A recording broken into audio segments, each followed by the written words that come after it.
Welcome back, pod people. Today, my guest is Justin Seaman, the director of The Barn Part 2, 1031, and it sounds like he's got a whole lot of other projects in the works as well. So of those, the only one that I've seen so far is The Barn. A friend that I interviewed previously recommended that I check out that and Crabs and reach out to the directors of those and ask to interview them. So I did. I'm very happy to say that both of you said yes, and it's great to have you on here now. Yeah, thank you for having me. Absolutely. So The Barn is your sort of breakout hit. It's the thing that everybody knows you for at the moment. Would you say that there's anything that, do you think that there's like something you did significantly differently with The Barn? Is it just sort of your skills improving as you make more stuff? Or is it just luck that's the reason why everyone noticed that one? Or what do you think's going on there? I made The Barn in 2013. It didn't come out until around the end of 2015, 2016-ish. When you say you made 2013, do you mean that was when like principal filming finished? Or that's when we started shooting. Oh, okay. And it took like 2 years to finish because there was just so many hurdles.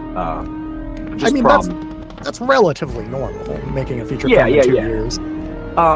We should have had it done in about 30 days, but anything that could go wrong went wrong on that movie. So the fact that it got finished and got put out, I was just completely beside myself that there was actually a product to for people to see. I think it just happened to be like perfect timing.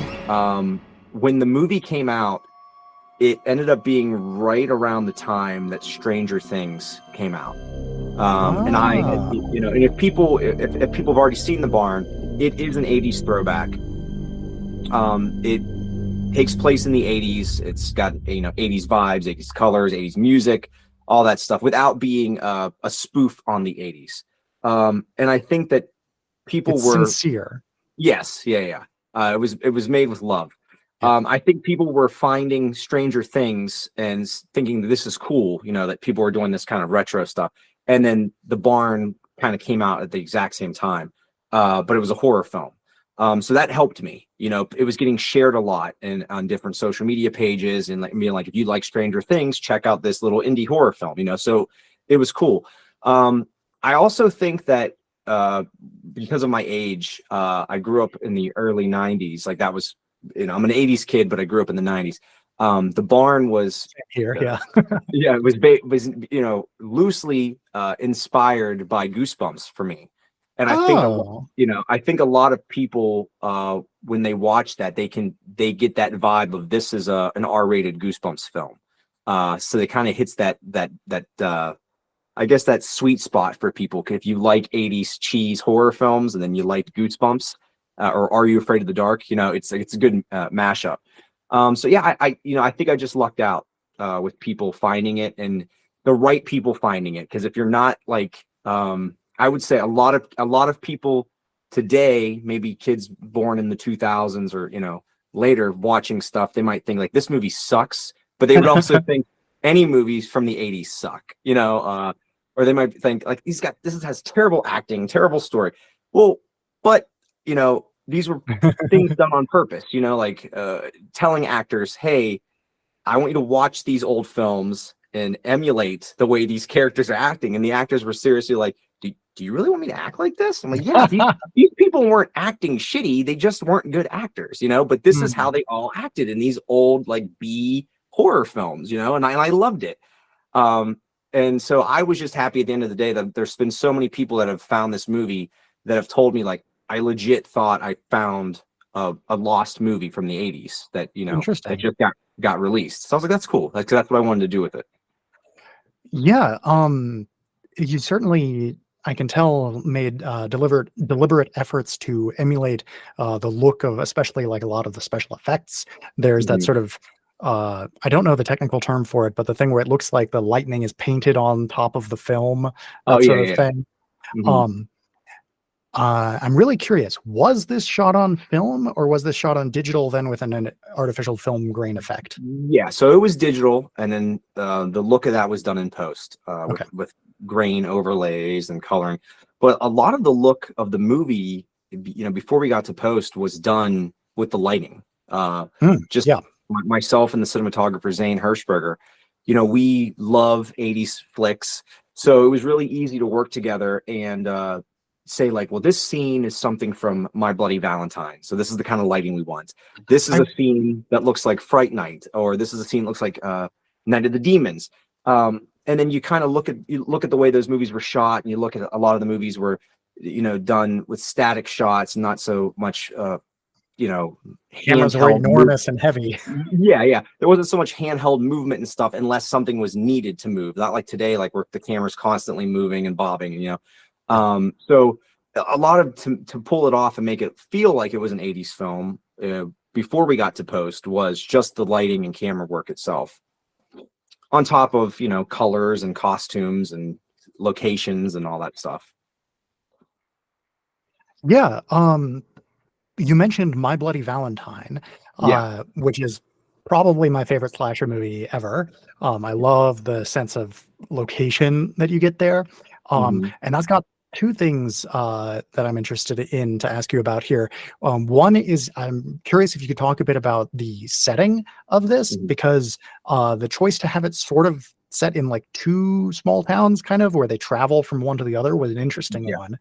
And the other is there's the three demons in it, and one of them is the miner. Is that a My Bloody Valentine like homage or reference or whatever you call it?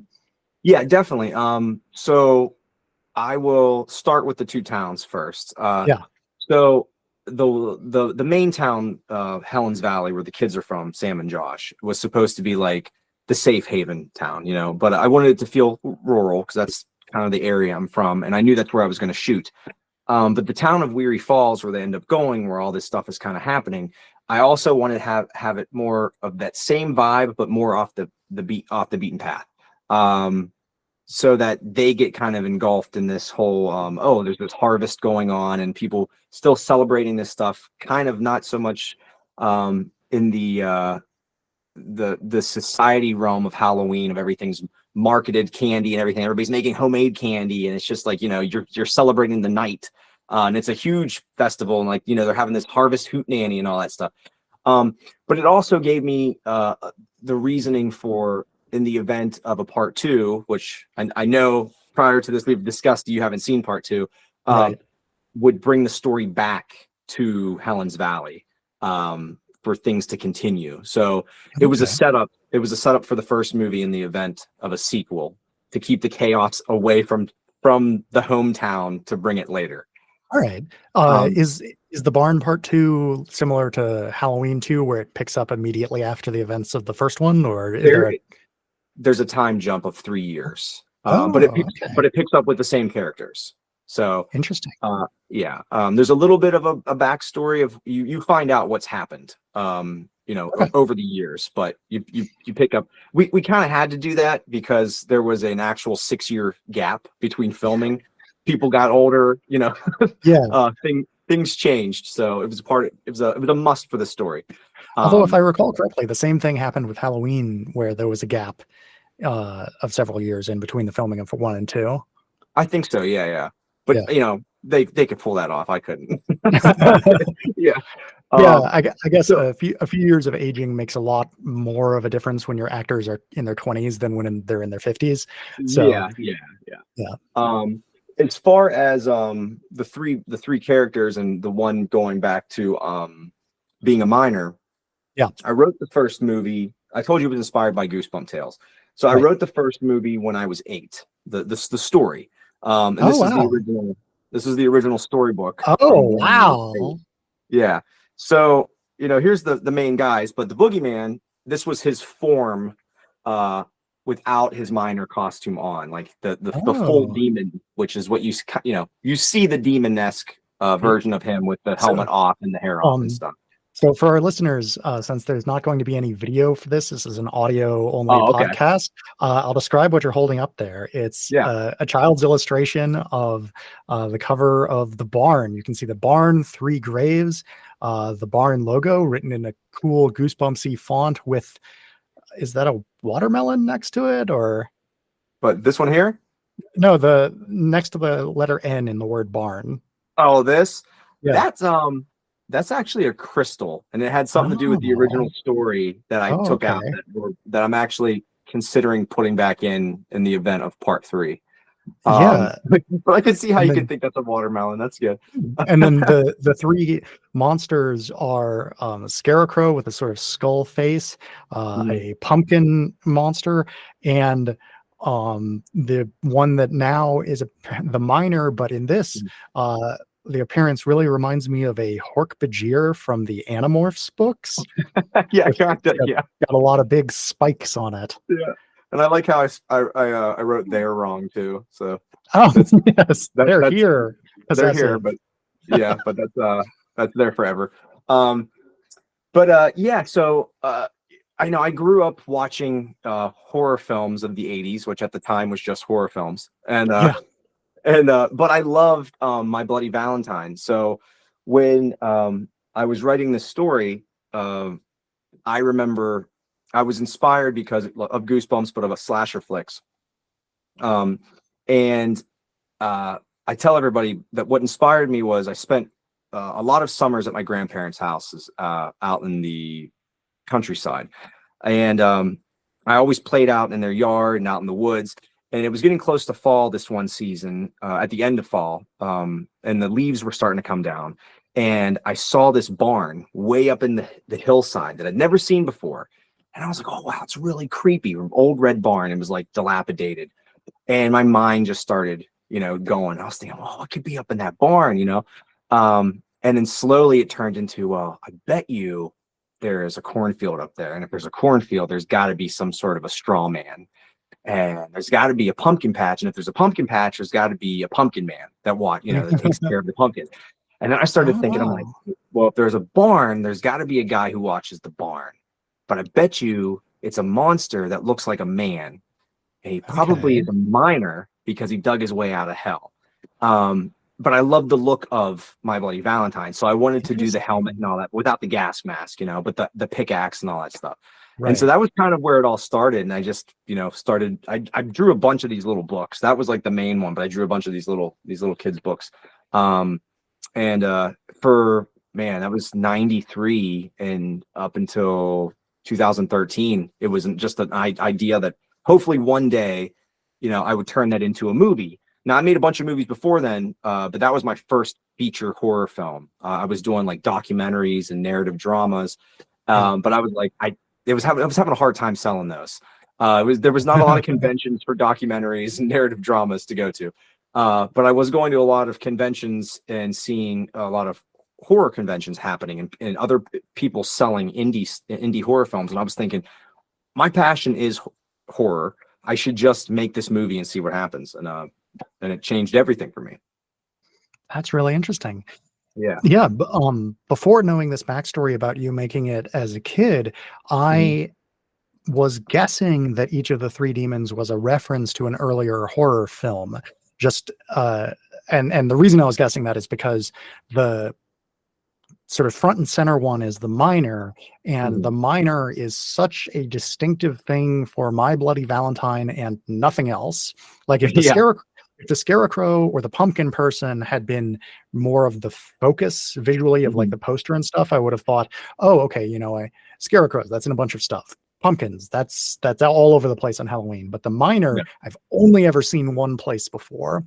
And so I was guessing the miner was My Bloody Valentine, the scarecrow was Jeepers Creepers, and the pumpkin maybe Trick or Treat, or maybe just sort of the spirit of Halloween in general because of the jack-o'-lantern thing. I would say if anything inspired me to make a pumpkin in the story, after seeing the barn and coming up with ideas, it was definitely the movie Jacko. Because I remember seeing that. There was also a movie called I'm trying to think what it was called. something was scare. I can't remember the title of it. It had a scarecrow on the cover. It was a purple cover. I don't think it was kind of Night of this. It wasn't Night of the Scarecrow. It was something else. And I remember passing it in the video store, and I didn't rent it at the time. And for the life of me, I can't think of it now.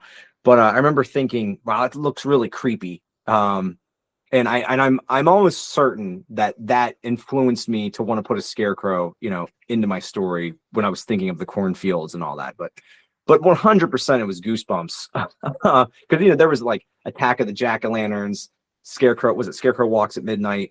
I don't remember there ever being a minor one for Goosebumps, but it was definitely My Bloody Valentine for sure that inspired me for the Boogeyman. On top of the fact that, other than the look, the story of the Boogeyman came about because my grandmother, the house that I visited a lot, is on this stretch that was basically, it's called Route 40, and it was like the main road before highways came through the town. So every car would go through here, and not only did cars come through here, but hitchhikers would too. So they'd walk past my grandmother's house like all the time. There would just be hitchhikers like every day, and that was kind of something we were used to seeing.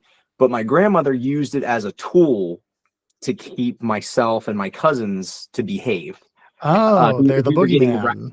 Exactly. If we were being bad or being too rowdy, she pulled us aside and she'd pull us to like the window, and they were so often that you just see them, and there would just be random dudes with like big sacks on their back, carrying their stuff.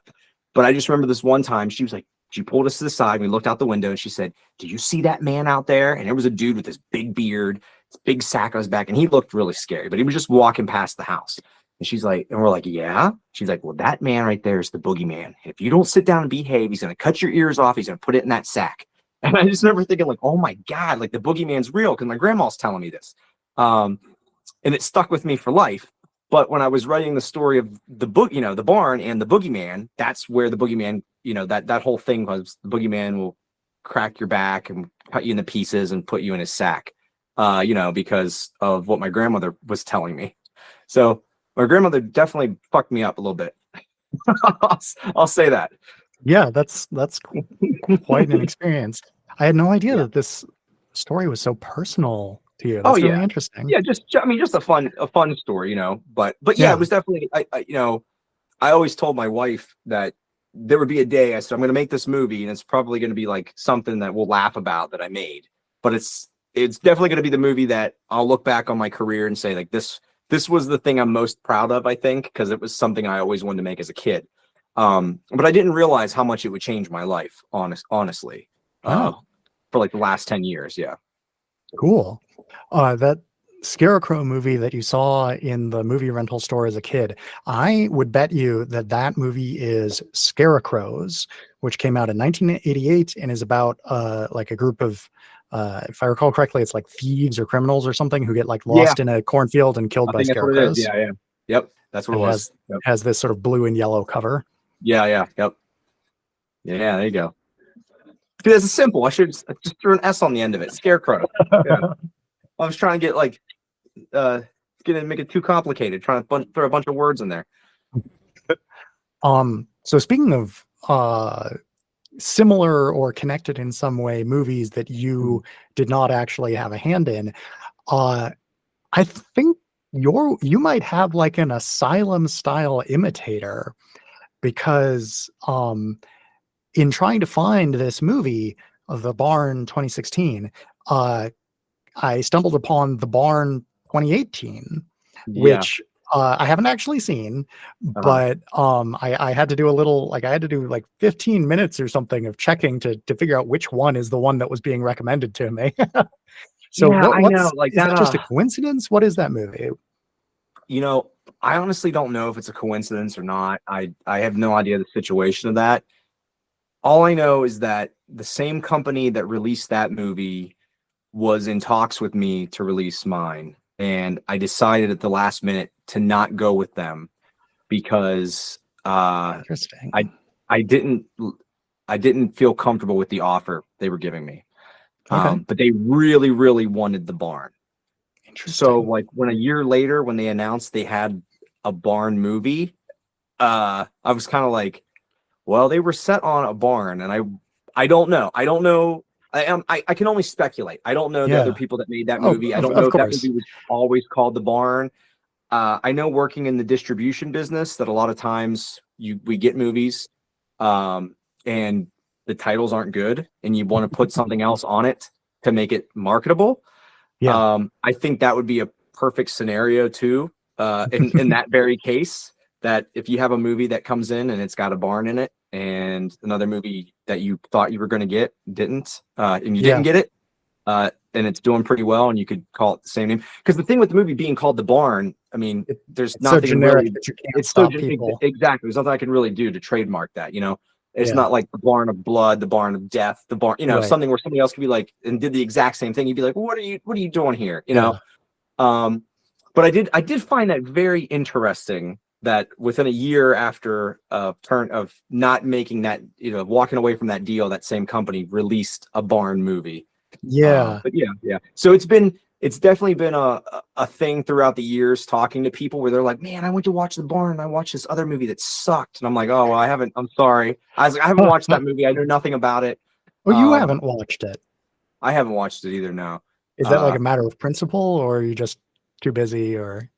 Well, somebody told me what it was about, and it's about experimenting on people in a barn with military stuff. And I was like, that's not really something I'm into. Okay. Fair enough, I suppose. So I don't know, but I also kind of is like a gut punch. Yeah, I can understand that. So maybe a little bit at the back of my head is like, nah, I'm not gonna watch it. I probably should just to see, just so if every time somebody says that to me, then they say like, oh, this one sucked, I can at least know myself if they're being kind to me, or or if I watch it and be like, that movie actually didn't suck. So yeah. But it has been one of those things of constantly people getting it confused and telling me like, I watched this other movie for so long and I never saw those monsters, and then I realized I was watching the wrong film, Yeah, because the years are so close to the release dates. Like I said, I made the movie in 2013, but it didn't come out until years later, so they go off the year it was released. Yeah, unfortunately. Yeah, that's the first time anybody's ever brought that up to me. Oh, really? and asked that question. Yeah. It's interesting because like thinking about movie titles like that, and The Barn is it's a very plain English, like that's a phrase you can't copyright, such a simple phrase, which makes me wonder, like Halloween is also a plain English thing. Could you release a movie and call it Halloween? I'm pretty sure those guys did some stuff with that, because I remember there being a story about Night of the Demons being called something else. Of course, I'm gonna have a brain fart now. And the people, I could be wrong, but I thought this was a story I heard talking to one of the actors, that the people behind Halloween came to them and was like, you can't use that title. That might be something you could shooting see. Title for Night of the Demons was Halloween Party. Halloween Party, yeah, because it had the word Halloween in it, and they didn't want people to get confused. Which honestly, Halloween and Halloween Party are pretty different from each other in terms of titles. And Night of the Demons is pretty different from Halloween. So then they changed it. Yeah, they changed it in fear of that. Obviously, like, I guess if the same people turned around and then made a Barn Part 2 and they called it Part 2 with the Roman numerals, I would be like, come on. But that would be a little, especially putting part in there. Yeah, or it could just be Barn 2, the Barn 2. But yeah, I don't know. That's something I've questioned myself for the last few years. So I'm glad somebody else asked me. Yeah. I mean, it could just be a really strange coincidence that somebody else made a Barn movie and they went to the exact same company that I turned down, and they made a deal. Yeah, and it wouldn't surprise me if like somebody else made a Barn movie and they shopped it around to different distributors, and because those distributors didn't get your one, they were willing to put in a higher bid or something like that. So I'm looking askance at the distributors, but I'm certainly not going to say anything negative about those other filmmakers. I had no idea what was going on there. No. Neither. That's what I would say either. Like, no, nothing against anybody. It just sucks the timing.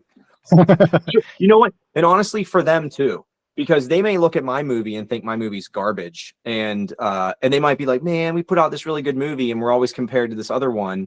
We want people to watch our movie, and they keep watching this shitty '80s flick."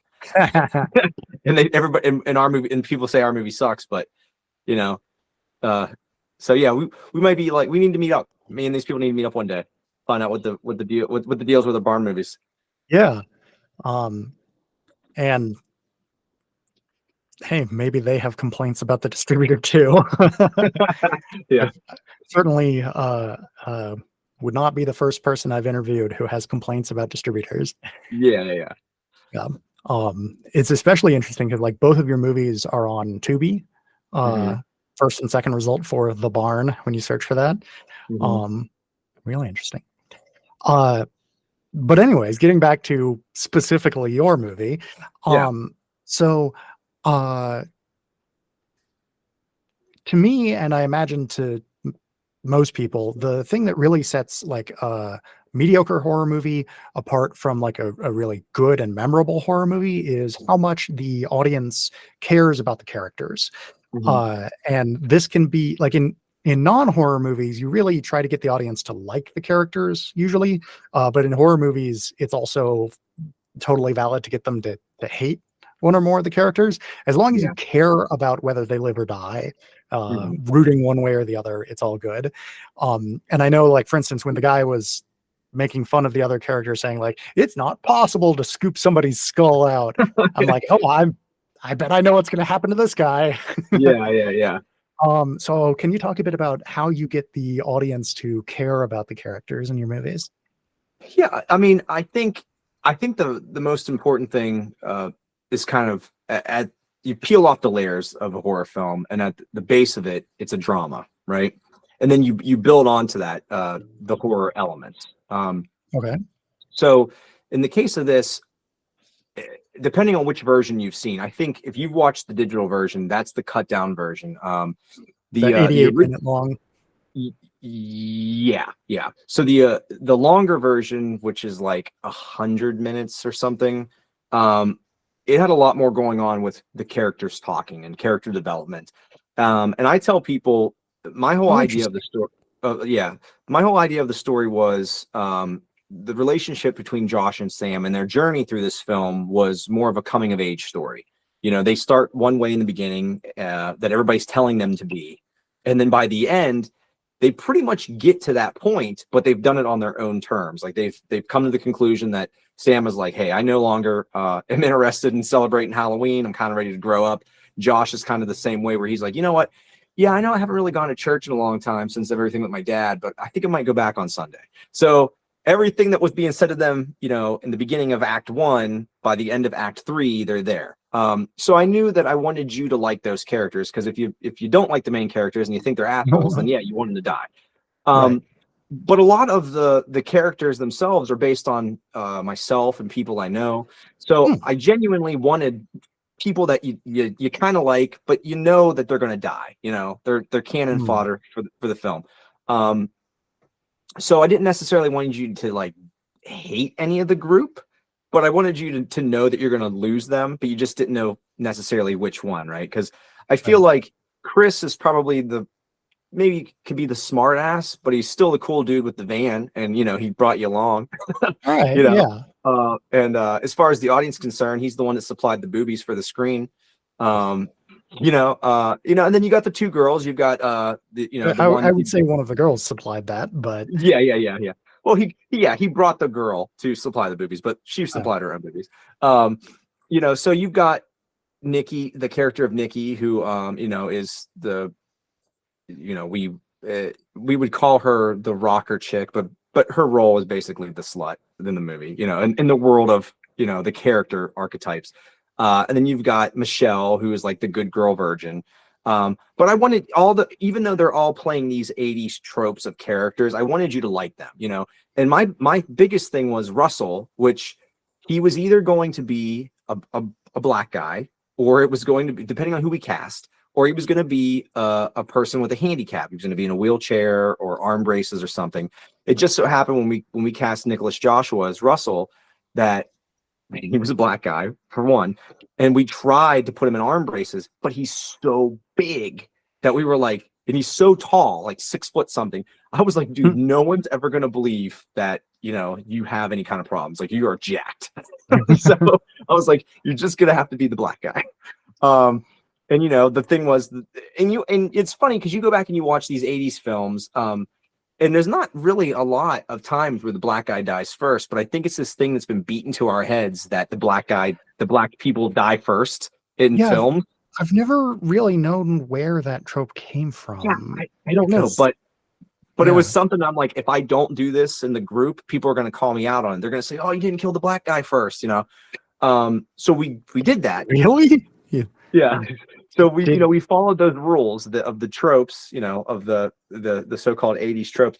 But I told Nick after after we were done and stuff, like shooting with him, I said, man, if I would have known you beforehand, because he was such an awesome dude, and I met him through the casting of all this, I said, I would have totally just like threw that away and let you live to the end, because you were such a pleasure and he brought so much happiness to set with the cast that it sucked for him to only be there like 4 or 5 days to film with us and then to lose him.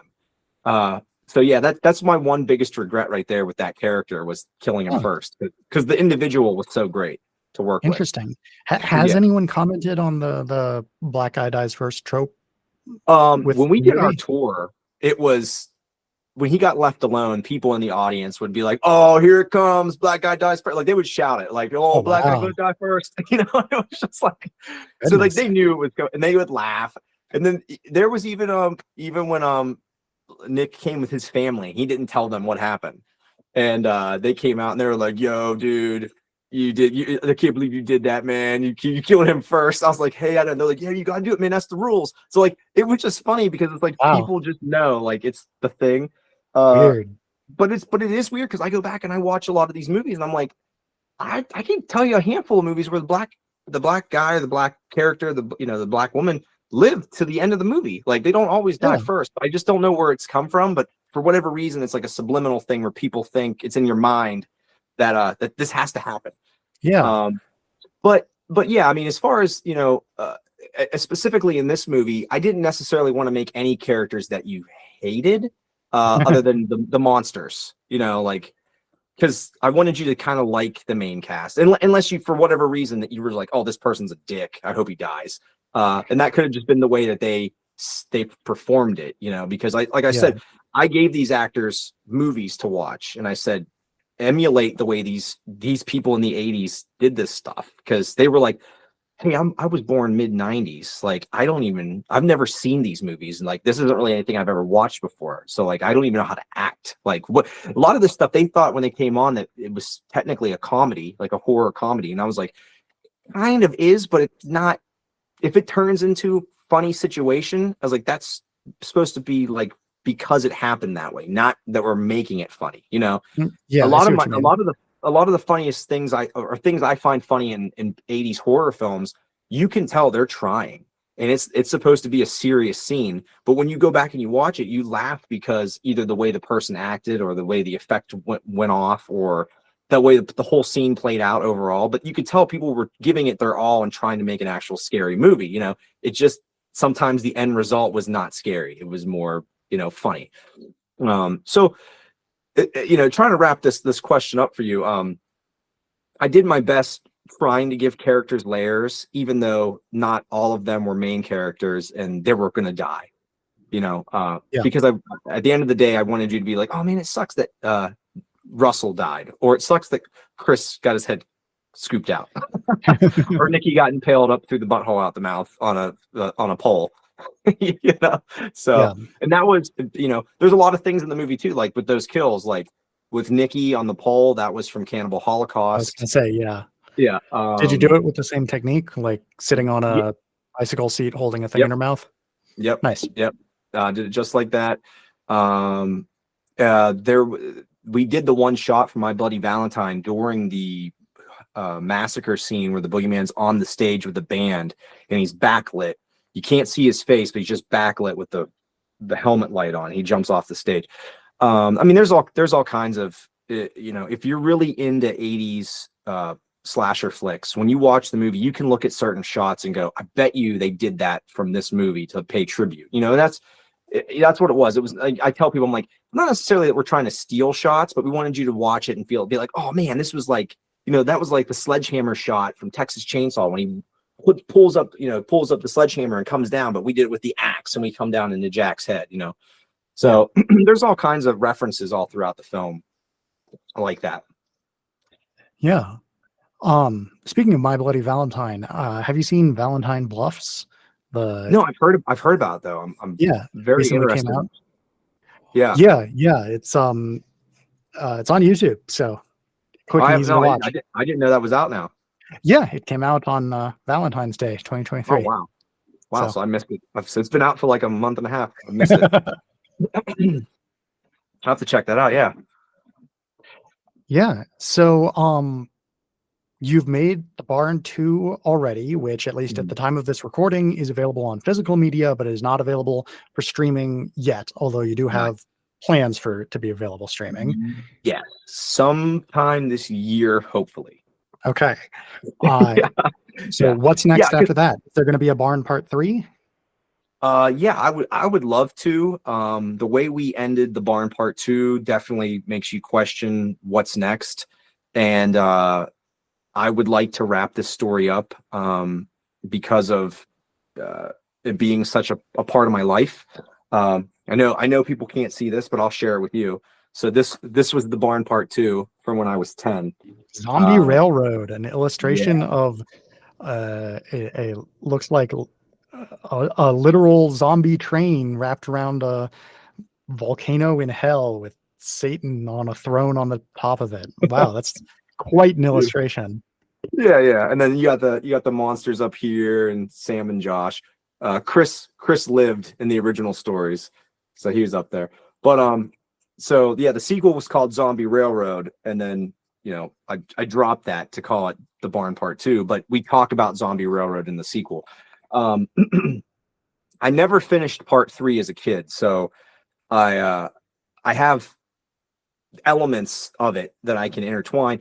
But we've changed so much, adapting it from the storybooks to the 80s slasher movies that they've become, that I would like to just wrap up the series and finish it, as long as people want it, because Part 2 was completely funded by the fans of Part 1. And that's the only reason it happened.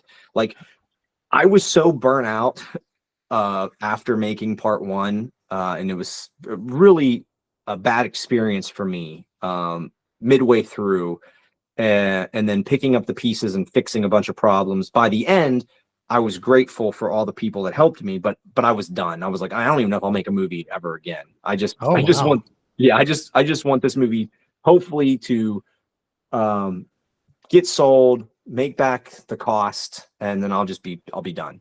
And by get sold, you mean sell it to a distributor?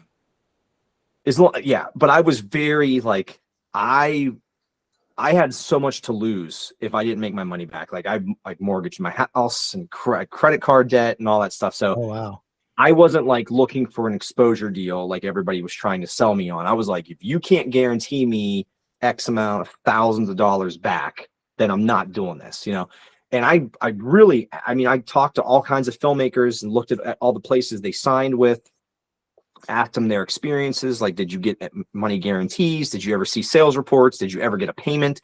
And if they told me like, hey man, I never saw any of that, I avoided those companies. And then I singled it down to the distributors that I didn't hear anything about. So then I talked to them, because people started coming to me after the film was being successful in the film festival circuit and being talked about online and different, horror websites. And but I was not like, oh yeah, like I'll take the first offer. I asked a lot of questions, to the point where some distributors were like, hey, you're better off just selling this movie on your own, because it seems like you really have the gusto to hustle it, And I was doing all kinds of marketing. Like, I made a video game, a board game, action figures, t-shirts, vinyls, vinyl albums, CDs, cassettes. I was marketing this thing like it came out in the 80s, because I was like, I have so much debt that if I don't make a splash with this movie and like wave my hands around and go, look at me, I'm going to get lost, in the sea of other horror films that come out every year that never get talked about. So I went to conventions, selling the movie on my own, hustling it. And within like 2 months, I made the budget back, just selling it on my own. And what was the budget? The budget of the first movie without the additional marketing was just under 40,000. Nice. So yeah. So I was very fortunate that people started, finding it, wanting it, and purchasing it directly from me. And then I did that for about a year. And then over the course of a year, people kept coming up to me at conventions and film festivals that I was attending. And they were like, "You gonna make a sequel?" And I was like, "There ain't no chance in hell I'm ever making a sequel to this movie." But as time went by, my attitude changed. I started thinking, I'm like, you know what? It would be nice to make a sequel. I've kind of let go of like the bad memories of being on set and all the problems we had. Now I'm looking at it going like, the movie's done. People appreciate it. It's not so much of just I got to sell this movie to survive. It's more of like, oh man, people, they actually want more. So I decided if people really want a sequel, I'll launch an Indiegogo, and if it raises 100%, I'll make the movie. If it doesn't, then I'm not. It's not gonna be one of those things of like, okay, well, we got to 50%, so we're gonna go ahead and make what we can. It was like, no, I'm not gonna do anything. Right. And out of a 30-day campaign, I think it was around like the 20-day mark or something like that, we raised. I think it was initially it was like 45,000. We raised 45,000. And I couldn't believe it because I really didn't think people would back it. So then I was like, well, now I got to make a sequel, which I wasn't completely prepared for because I didn't think it would happen. So in the case of Barn Part 3, that's my goal again. It's just, for me, it's too risky. It takes up a couple years of my life, and away from my family and my business that I have to devote time to. I don't make money until the movie's out and selling and profitable. Past that. So really, I tell people, I'm like, if you want to see a part 3 and I launch it, then fund it. Don't wait until because I'm thankful for the people that come and purchase it after it's done. But if you want to see it exist, help it in the beginning stages where we need that money, to actually get it off the ground and create it. Yeah, so I only found out about it existing at all a few weeks ago. So yeah, well, that's really cool. Well, I'm glad people are still talking about it. That's awesome. Yeah. The thing we've just wrapped right now, I had mentioned earlier, my cinematographer Zane Hirschberger. He and I have been working together for almost 10 years now since part 1. He was making a movie at the exact same time. He had shot one segment. It was a movie called Cryptids. After he and I were working on The Barn, that movie kind of fell apart. It was an anthology. Everybody that was on board kind of jumped ship on him. So from 2013 to 2017, that movie was dead.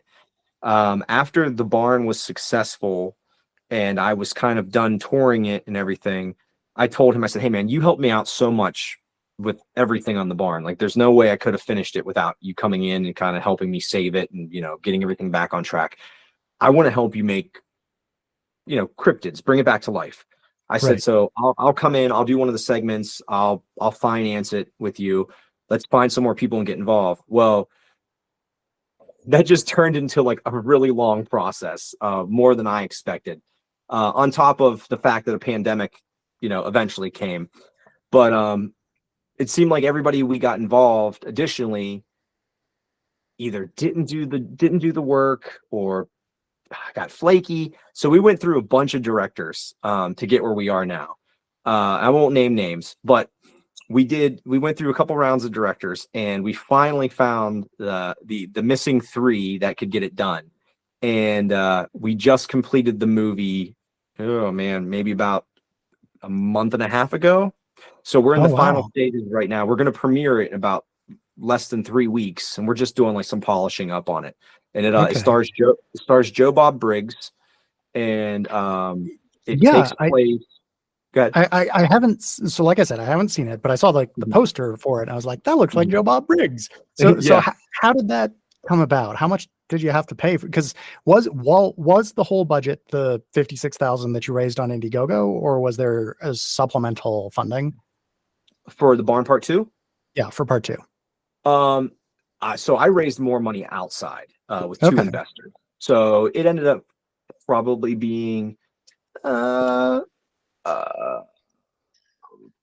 it was probably about a $55,000 movie after you take away the fees, the shipping, the perks, all that, the cost of all that different, all that stuff. So out of all the money I raised in addition, then I had to spend. Right. It was probably about 55,000 is what the movie cost. I've run crowdfunding campaigns myself. I'm well familiar. Yeah. And plus I raised that money back in 2018 and 19. And then I didn't ship the movie took so long with the pandemic. I didn't ship everything until last November. The prices of mail jumped so high from what I especially overseas. I was basically just giving away stuff overseas, even though I was like, oh, I'm going to set them here. And just in case the prices go up, I had no idea that in the course of like 3.5 years, how high those prices would jump. Yeah. I lost a lot of money. As someone who's run a fair number of crowdfunding campaigns, my advice, and which is pretty standard these days, is don't charge people for shipping or even tell people how much shipping is going to be until you are ready to ship things. Yeah. That's a good idea. Which if you're using a pledge manager like BackerKit or something, you can do that. You can hold on to the credit card info until you're ready to actually charge for shipping and then do that. So I recommend that if there's a part 3 or if you want to crowdfund another film that way. Yeah, because I lost my ass in that. So that was a bummer. But I'll definitely I did too with my first crowdfunding campaign. So lesson learned there. But yeah, so the story with Joe Bob is that I met him in end of 2018 on a convention. I approached him to discuss him joining Cryptids. It was right after he had done like that 30-hour marathon with Shudder. Right. So he was just now coming back to like conventions and stuff. And he was like, hey, yeah, I'm interested. Talk to my assistant. She'll give you the info. So I got her contact, reached out. Darcy? No, her name was Tracy. It wasn't Darcy Tom. It's like his real assistant. Oh, okay. So she was there like being the handler for the weekend. So I kept in contact with her, and it was like, hey, he's really interested. Send him the script. So I sent the script, and she was just like, he's getting busy with some conventions, but just keep in touch. Well, that turned into like months, and then all of a sudden they announced that there was going to be a full season of The Last Drive-In. And it was like, hey, we don't know when John's going to have any free time, but, still keep in contact with us. And I'm like, this is never going to happen because now he's got so many conventions that are booking him. Like he's hot shit now. So we were basically like, we might as well just write him off and start looking, for somebody else, because the story of Cryptids is it takes place in a radio station. It's the night of the Mothman Festival in West Virginia. So he is a radio show host, and he decides that the topic of tonight's show will be cryptid encounters. So everybody that calls in has to have some sort of an encounter with a cryptid creature. So, one person calls in and says, hey, there was this one time that I thought, I saw a Bigfoot. Here's the story, and it goes into all that, all these different creatures, right? So we're like, okay, well, we have a radio station, but we don't have Joe Bob. So we might as well start looking. We started working on some other segments, and then I started the Barn Part 2, got busy with the Barn Part 2. And I guess it would have been right at the beginning of 2020, the world shut down. Yeah. The pandemic began. And then I think in April of 2020, his assistant emailed me and was like, hey, so John wants to know if you would like to film that stuff now. And I'm thinking to myself, I can't get anybody to get in a room with me. Like I've shut down the Barn Part 2 because the actors like all left the surrounding states for me to like flee to go back home wherever their actual families are, and not be like in apartments like in New York and all that stuff. Nobody would come because I have like a sound stage. I'm like, nobody will come. They don't want to be in a room together because we don't know what this is and how bad it is. If people are dying, you watch the news, just people in trucks, bodies piled up in trucks, all that stuff. So like people are like, no, I don't want to catch it. But I was messaging some people. I'm like, look, Joe Bob is available. He has no conventions. They're not shooting the show. He basically is like, if you want to do it, this is the time because I'm free. So I had about a crew of about 5 people that were willing to come. So right. I negotiated with them, but I negotiated with them. I was like, you have to give me at least a month to do this because the radio station will not allow us to come in to their facility now. I was like, so we have to build a radio station in our soundstage. Oh, so we okay. built an entire radio station setting in the soundstage, which cost a lot of money that we didn't plan for. I would imagine, yeah. yeah. And it took a lot of time, but it was during the pandemic. We couldn't leave our house really and do anything. So I was like, oh, we'll just walk out here and do this. The other thing I kind of requested was, because I won't get into prices of what Joe Bob costs, but he was pricey.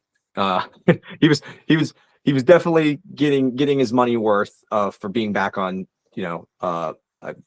I'd say television, but being back in the public eye, streaming now. So I was just like, hey, I can't shoot this in one day because I don't have enough people. So if you can work with the price and give me like 2 days, we can do that. Because I'm like, there's just no way. I don't have the crew to make this work. Right. So they were like, we can totally do that. And I said, also, the only other thing I ask is that if we get done early enough on the second day, I have another set across on the building for another movie called The Barn Part 2. Can we film your scene for cryptids and then you walk over and do a scene for The Barn Part 2? And he was like, yeah. So I made sure we wrapped cryptids up 2 hours early, and then we went over and shot The Barn Part 2. So I got Joe Bob in 2 movies for one price, one trip. But we shot all that in 2020. And now, that movie is just now coming out. The Barn 2 already just came out, but now Cryptids is coming out. So right now we're still doing, even though the movie's out and you can buy it, we're still doing like it's next weekend, this weekend coming up. I think it premieres in Switzerland, and then it'll premiere in Germany and Spain. So it's doing like international stuff right now. But we will also be showing the film at a film fest with Cryptids during the premiere. So it's still doing the tour. That nice. A lot of people haven't, not that a lot of people haven't purchased it. A lot of people still haven't seen it like in theaters, because we did a whole summer tour last year. We toured it from August till November, like every single I'm gonna say every single weekend, maybe every 3 or 4 days we were showing it in a different state, and that went on for months. So yeah, it's been fun. It's been exhausting. But Cryptids has definitely been a challenge. Like I said, 2013 is when he started it, and then 2023 is when it ended. So it's been a 10-year movie.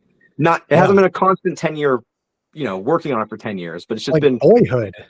It's funny because there's the first segment he shot has a girl in it named Sable Grydell. That's when Zane started working with her. She's in The Barn Part 2, and she's one of the callers. So she's calling and saying, about this thing that happened to her years ago. And we shot her segment with her being older now. And you can kind of tell that there's like a 10-year difference, like in the way she looks. So it is pretty cool that when you see her calling, she looks older, and then you watch the footage and she looks younger, like, because she was only like cool. She is like maybe 21 in the movie, and now she's like 31. So not quite as dramatic as if she was 21 and 11, but still quite. But you can tell she definitely looks. I'm gonna say she looks more mature now. She looked more of like almost like a high schooler, I would say. Now she looks like she could probably be a mom. People do look different when they're early 20s versus early 30s. Yeah. So I noticed that in The Barn Part 1, Mrs. Barnhart is played by Linnea Quigley. So is the story there similar, where like you met her at a convention and asked if she was interested, or? So when I wrote the script for Part 1, I wrote it in mind for her because I love Linnea, And it was also in the, you know, at the time I was very like excited for the possibility that if this movie took off, I could do a sequel and I could do some really fun stuff with her in the sequel. Right. And after the movie, that's when I was kind of like, I don't care if I make another movie. But at the time, it was like I would like to get Linnea involved because I think this would be a fun little cameo that people would enjoy. But in the event of a sequel, she'd have a much larger role, and it would be you would understand why she was important in the first movie. Yeah, as I recall, she's really only in the one scene in the first one where just, she like tries to shut down the little haunted house thing. Yeah, it's just the setup, and it's really a setup for the story of part 2.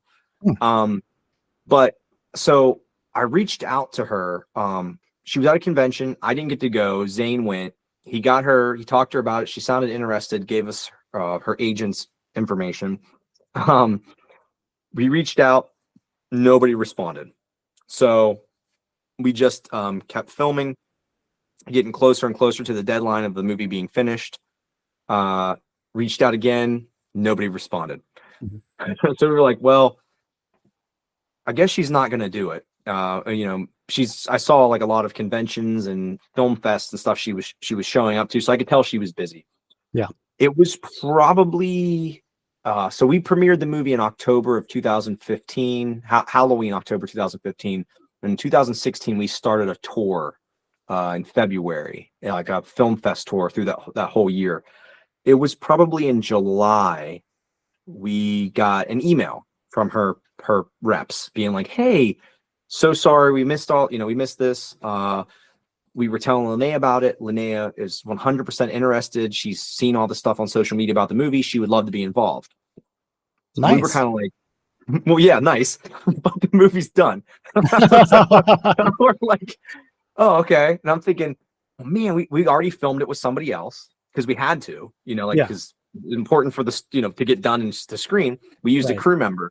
But I was like, the sets were gone, like, you know, all that stuff. So I'm like, how do I just say no now? Like, you know, but I was like, man, I wanted her to be in this movie. So I just told him, I said, hey, if she's willing to work with the budget we have, and if she can come out like in a month, kind of similar to Joe Bob, we can make this happen, you know? So I went to a university in Pittsburgh, and that's where I graduated from. And I went back there, and they had a big studio, and it was in the middle of summer.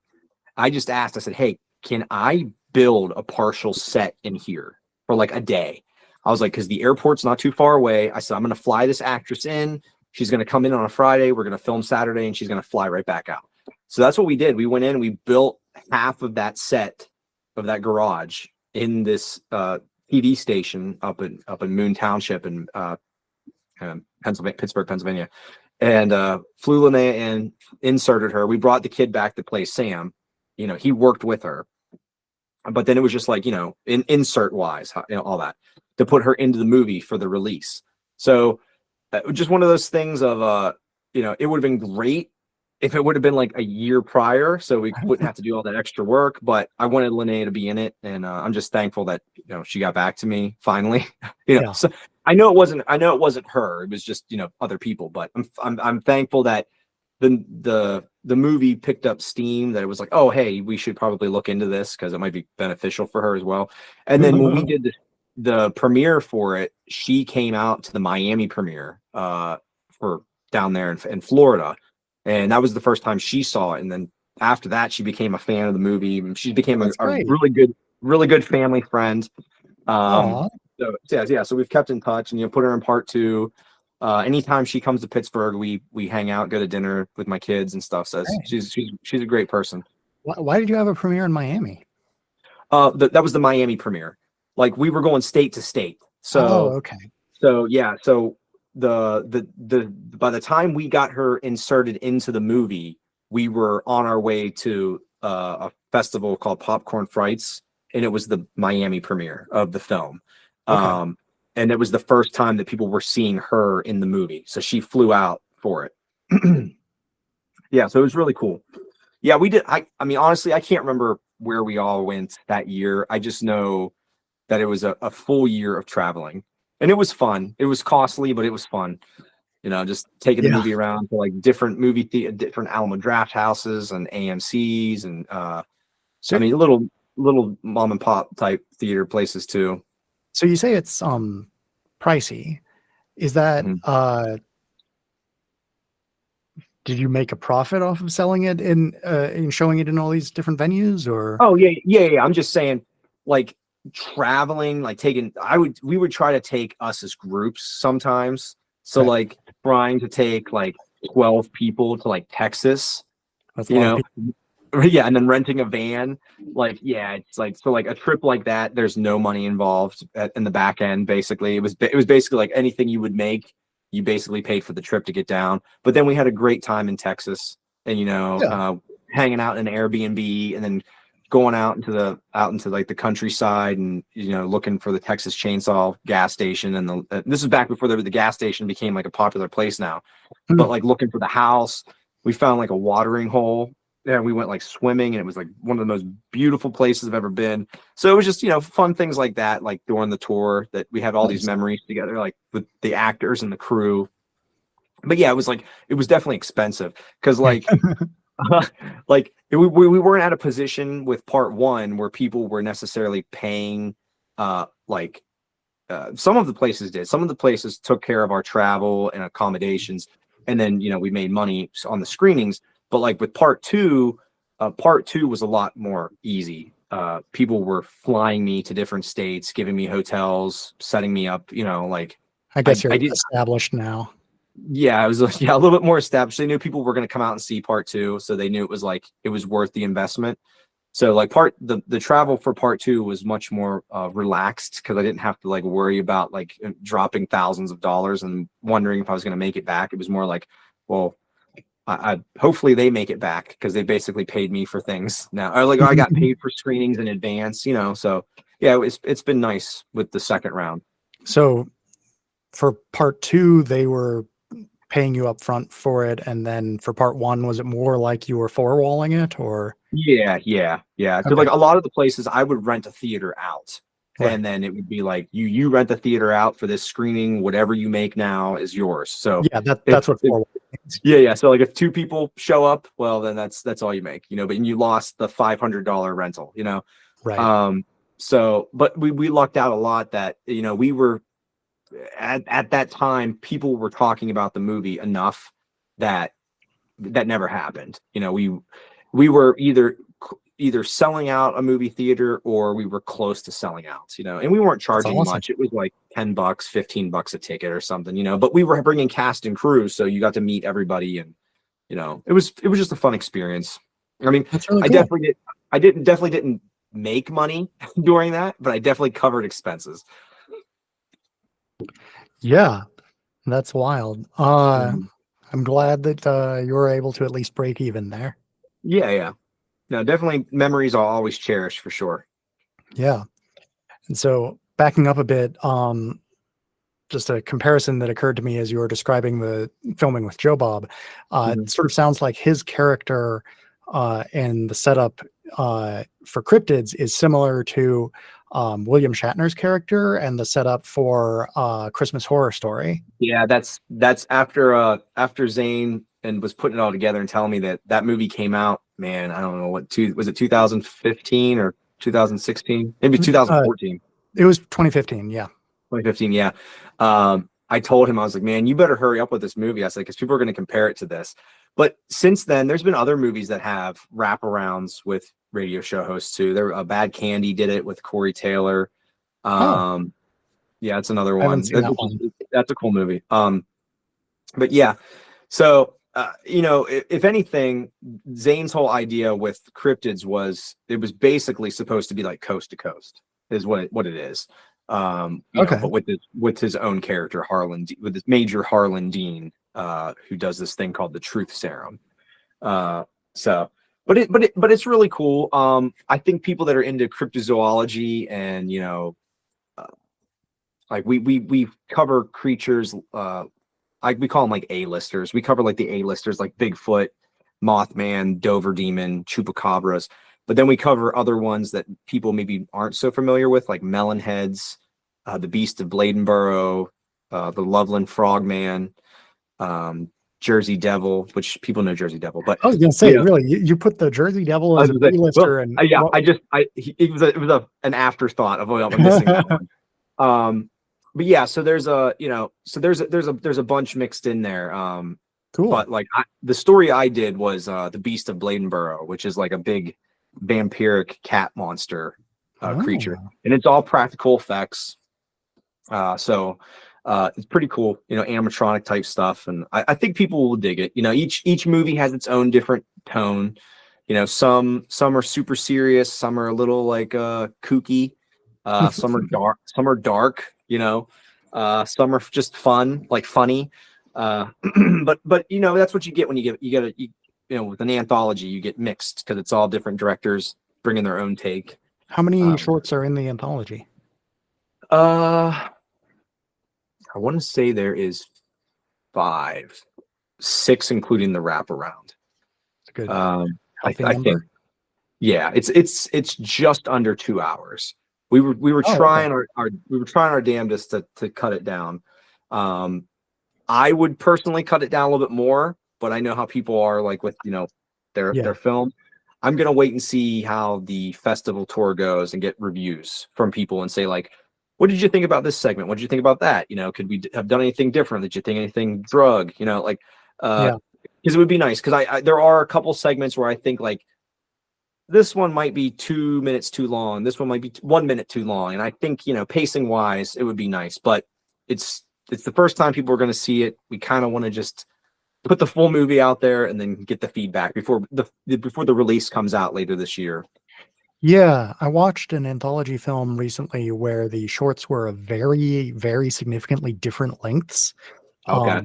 And it was kind of a strange experience. Did it throw you off with the entire pacing of the movie? It sort of did. Like, I mean, I enjoyed all of the segments. There were like little pieces that I was like, I would have done that differently. But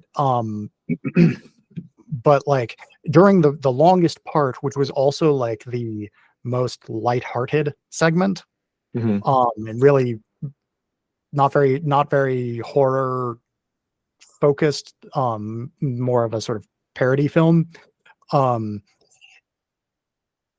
Honestly, it lasted long enough that like as I was in it, I got caught up into it to the point where I like sort of forgot about the framing device and forgot about oh yeah, I'm 35 minutes into this short film.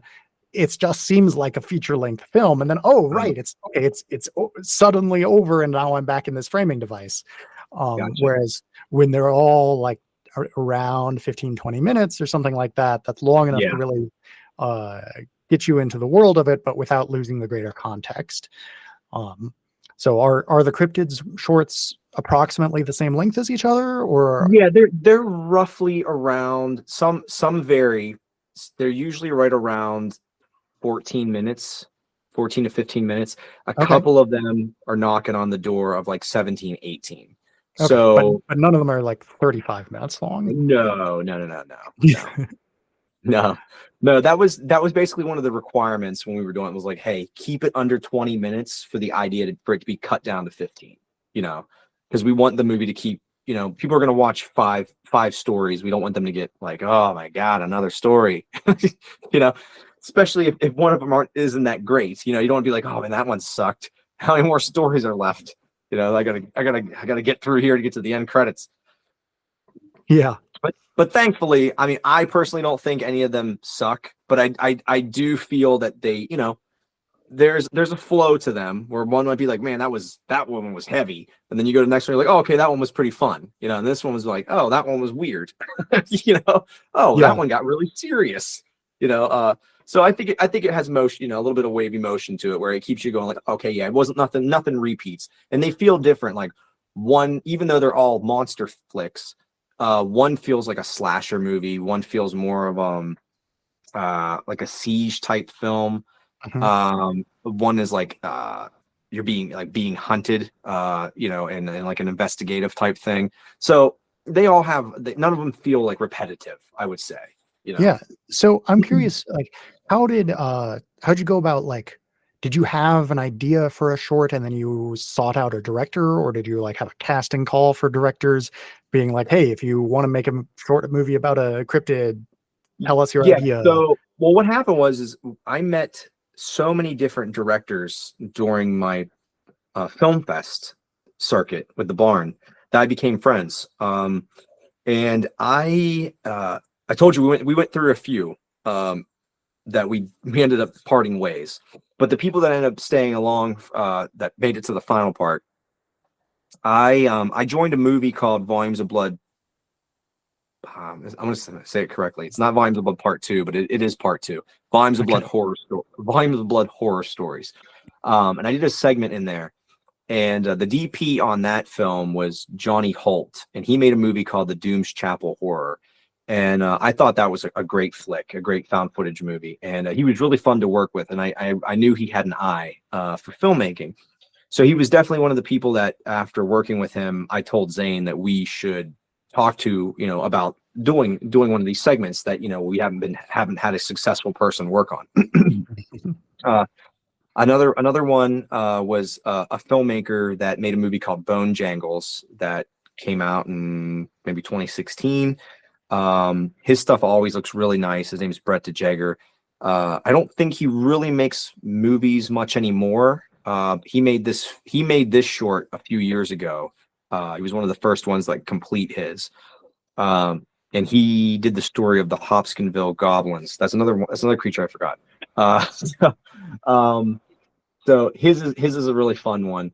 And so a lot of it was like people like I said, we had met personally or we worked with, and that we just kind of like these people will work in the long run instead of reaching out to people that like, hey, we've seen your work, let's just, would you want to join? It more became like, okay, we actually know these people now.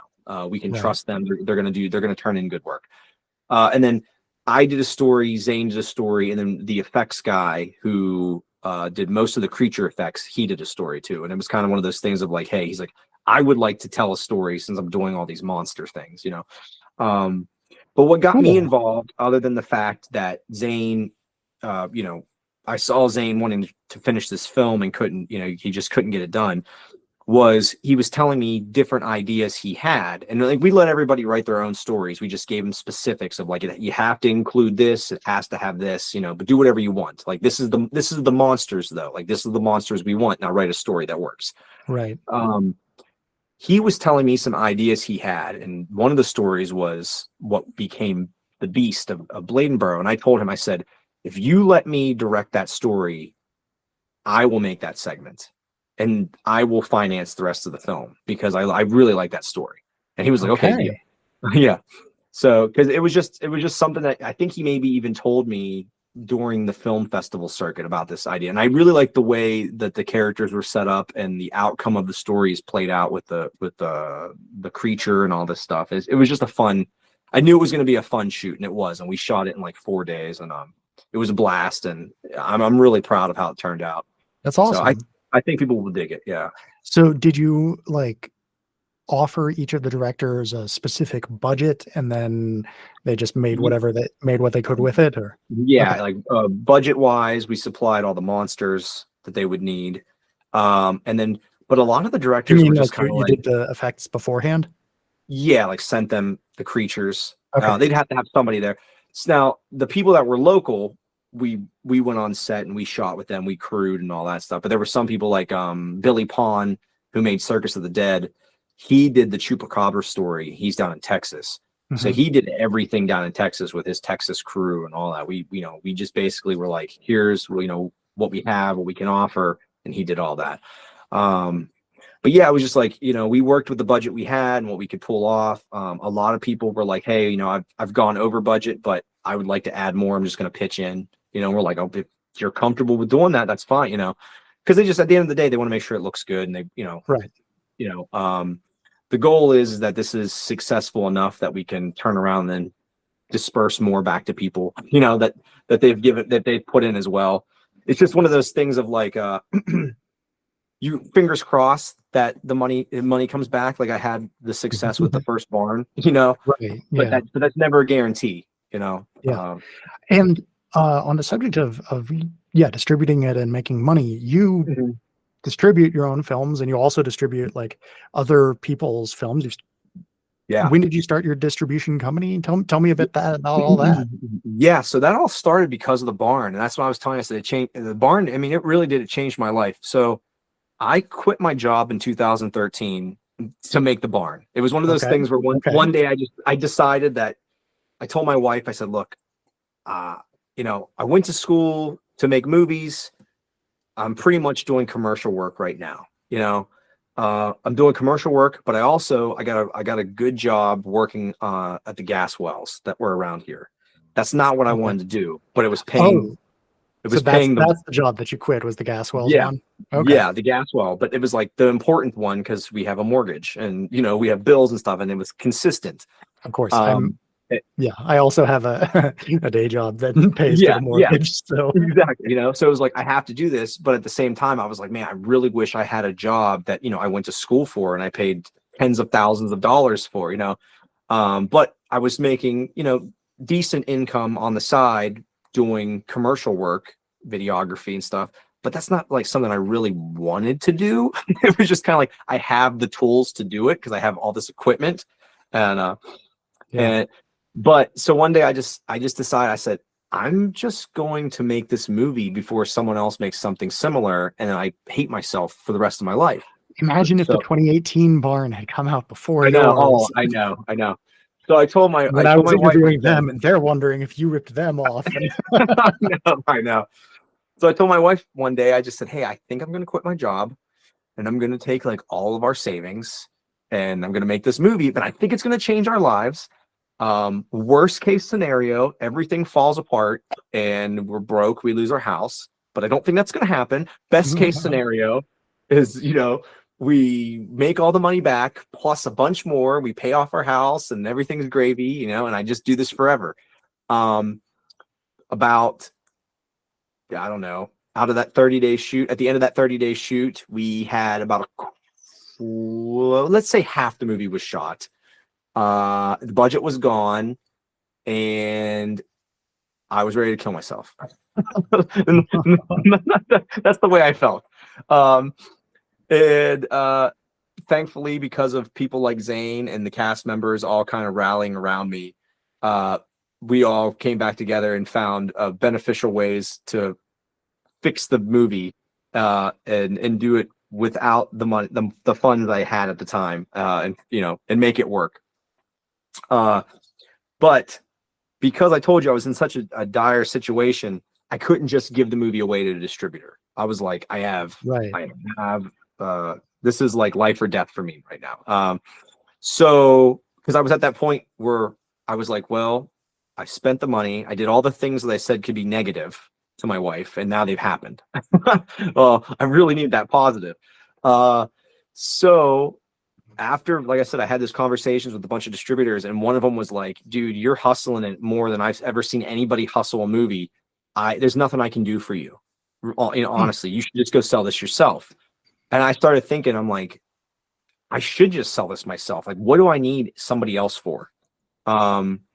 So that's what I did, Well, what happened during the course of that year was other filmmakers started approaching me at conventions, at film fests, and they're like, hey, I see you selling all your stuff. I see you making a lot of money. Like, I'm watching you. I'm like, yeah.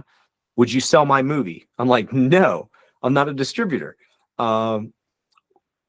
What finally happened was I joined 1031 as a segment director with the composer Rocky Gray that does my scores. Okay. He wanted to take a stab at making movies. He wanted to do the same thing. He wanted to self-distribute. He saw I was doing well, how basically from 2013 to 2017, I had been working for myself solely off the income of the barn. Just this one movie. I was just selling this one movie. I was paying all my bills. I paid off my house. I was out of debt, everything. Wow. And he was like, I want that. I want to do what you're doing. Right. So a few months into selling it on his own, he contacted me. He said, man, this is way more work than I expected. I don't have the time for it because he's a Marketing is musician. so much work. Yeah, it is. It is. It's just so much work. He said, what if you took the movies, you sold them on your site, you sold them at conventions, you took a cut? And I was like, that's a distributor. That is, that's what it you know, is. yeah. Well, and getting them on streaming and in theaters. Yeah. And I was like, well, here's, I guess, how do I tell Rocky no, a guy who's been helping me all these years, right? So I looked at it like this. I was a director in the film, so I'm a part of this movie. It won't be hard for me to go to shows and tell people, hey, and this was happening too. I was getting to the point where I was at repeat conventions where people were like, oh yeah, the Barn, love it, bought it last time I saw you. And I'm like, fuck, I'm starting to like not sell as many because I'm saturating the area. Most people are going to buy at most one copy. Yeah, exactly. And so I took the movie and people were coming up and they're like, hey, yeah, the Barn guy, yeah. They're like, oh, what's this? I'm like, oh, you bought the Barn, you liked it? Yeah. Well, I did this movie too. So then I started selling his movie and I'm like, wow, this is actually pretty beneficial to me, because now I'm seeing this extra income that's not coming in from the Barn. The marginal effort of selling an additional thing is a lot lower than the marginal effort of selling your very first one. Exactly. So he was happy that he was making money. I was happy I was making some money. But then all the people that had approached me previously that I told them I wouldn't sell their movies were coming around going, hey, what's this? Why are you selling this guy's movie? And I'm like, okay, listen, let me try to explain the situation. But the more I thought about it, the more I thought, well, is it a bad thing? If I'm helping other filmmakers, right? Because I personally avoided making a distribution deal because I didn't want to get screwed.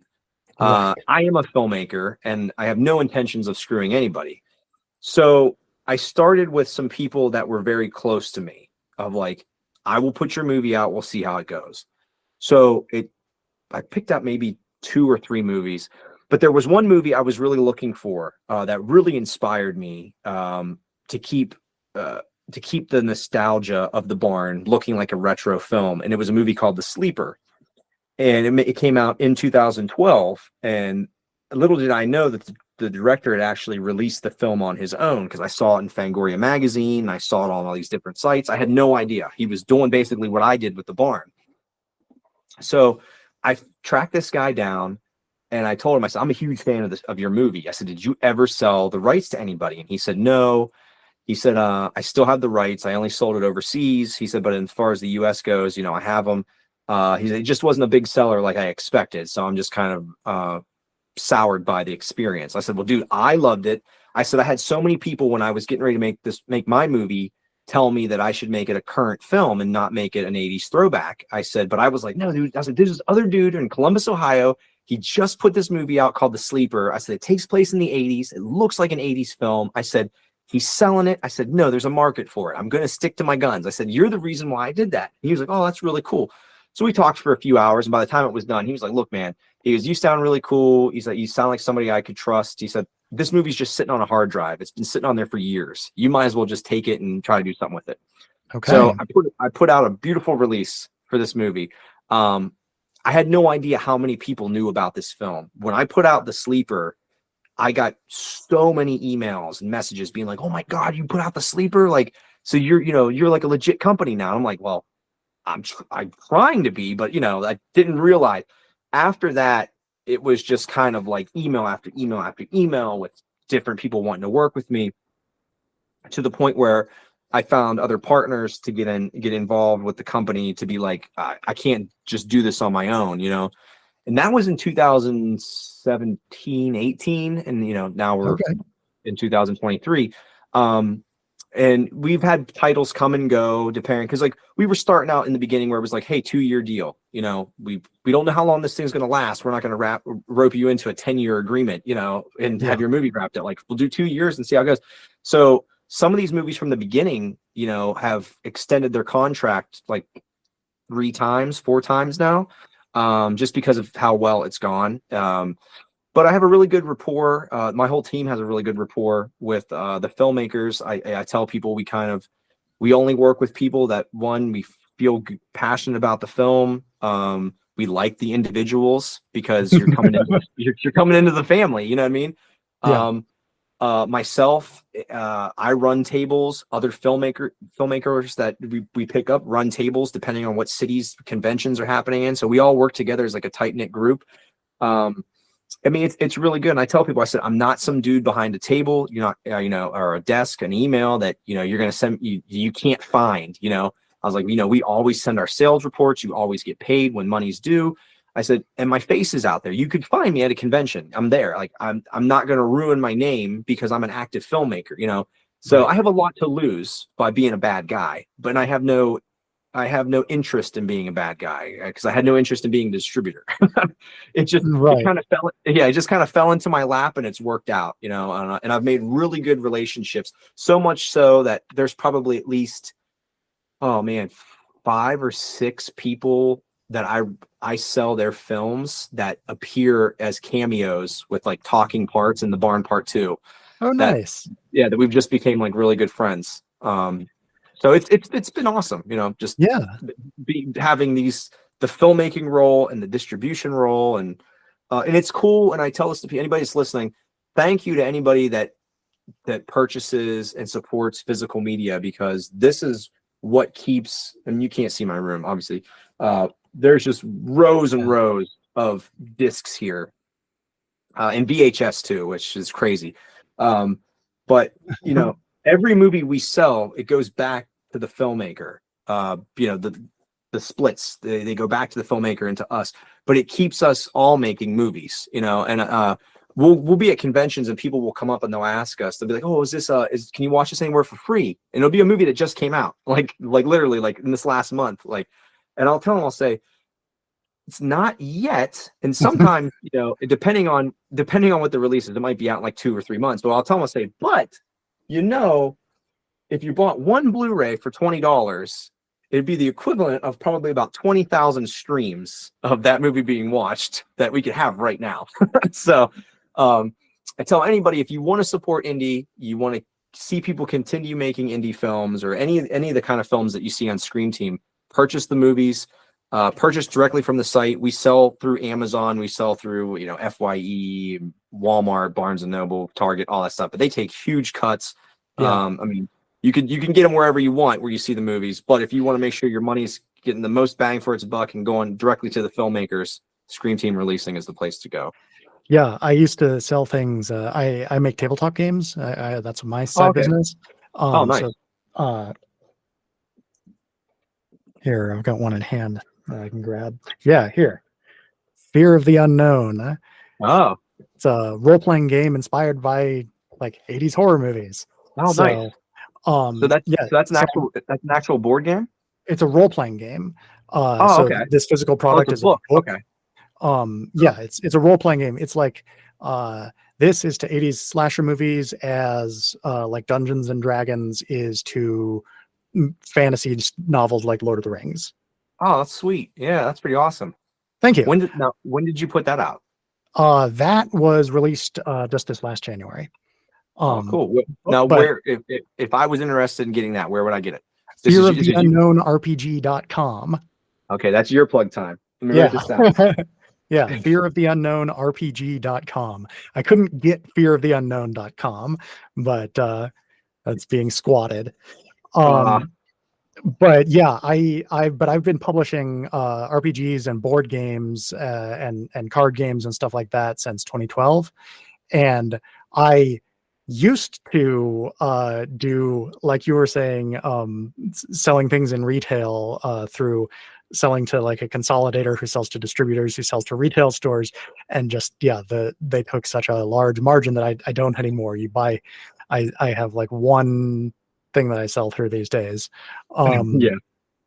And it's really interesting hearing like the sort of similarities there with, like, you're talking about selling at conventions, and that's where I do the bulk of I do crowdfunding campaigns, selling at conventions, and then there's also a trickle of people just buying it off of my site and stuff all the time. So it's really interesting hearing that how similar that is in a lot of ways. And I will also say this too. and I tell this to filmmakers when I meet them in person, like there's so many times where I get some really, really magnificent films presented to us, and I tell them, I'm watching you, just like someone else told me, I'm watching you on social media. I'm seeing you at these festivals and stuff.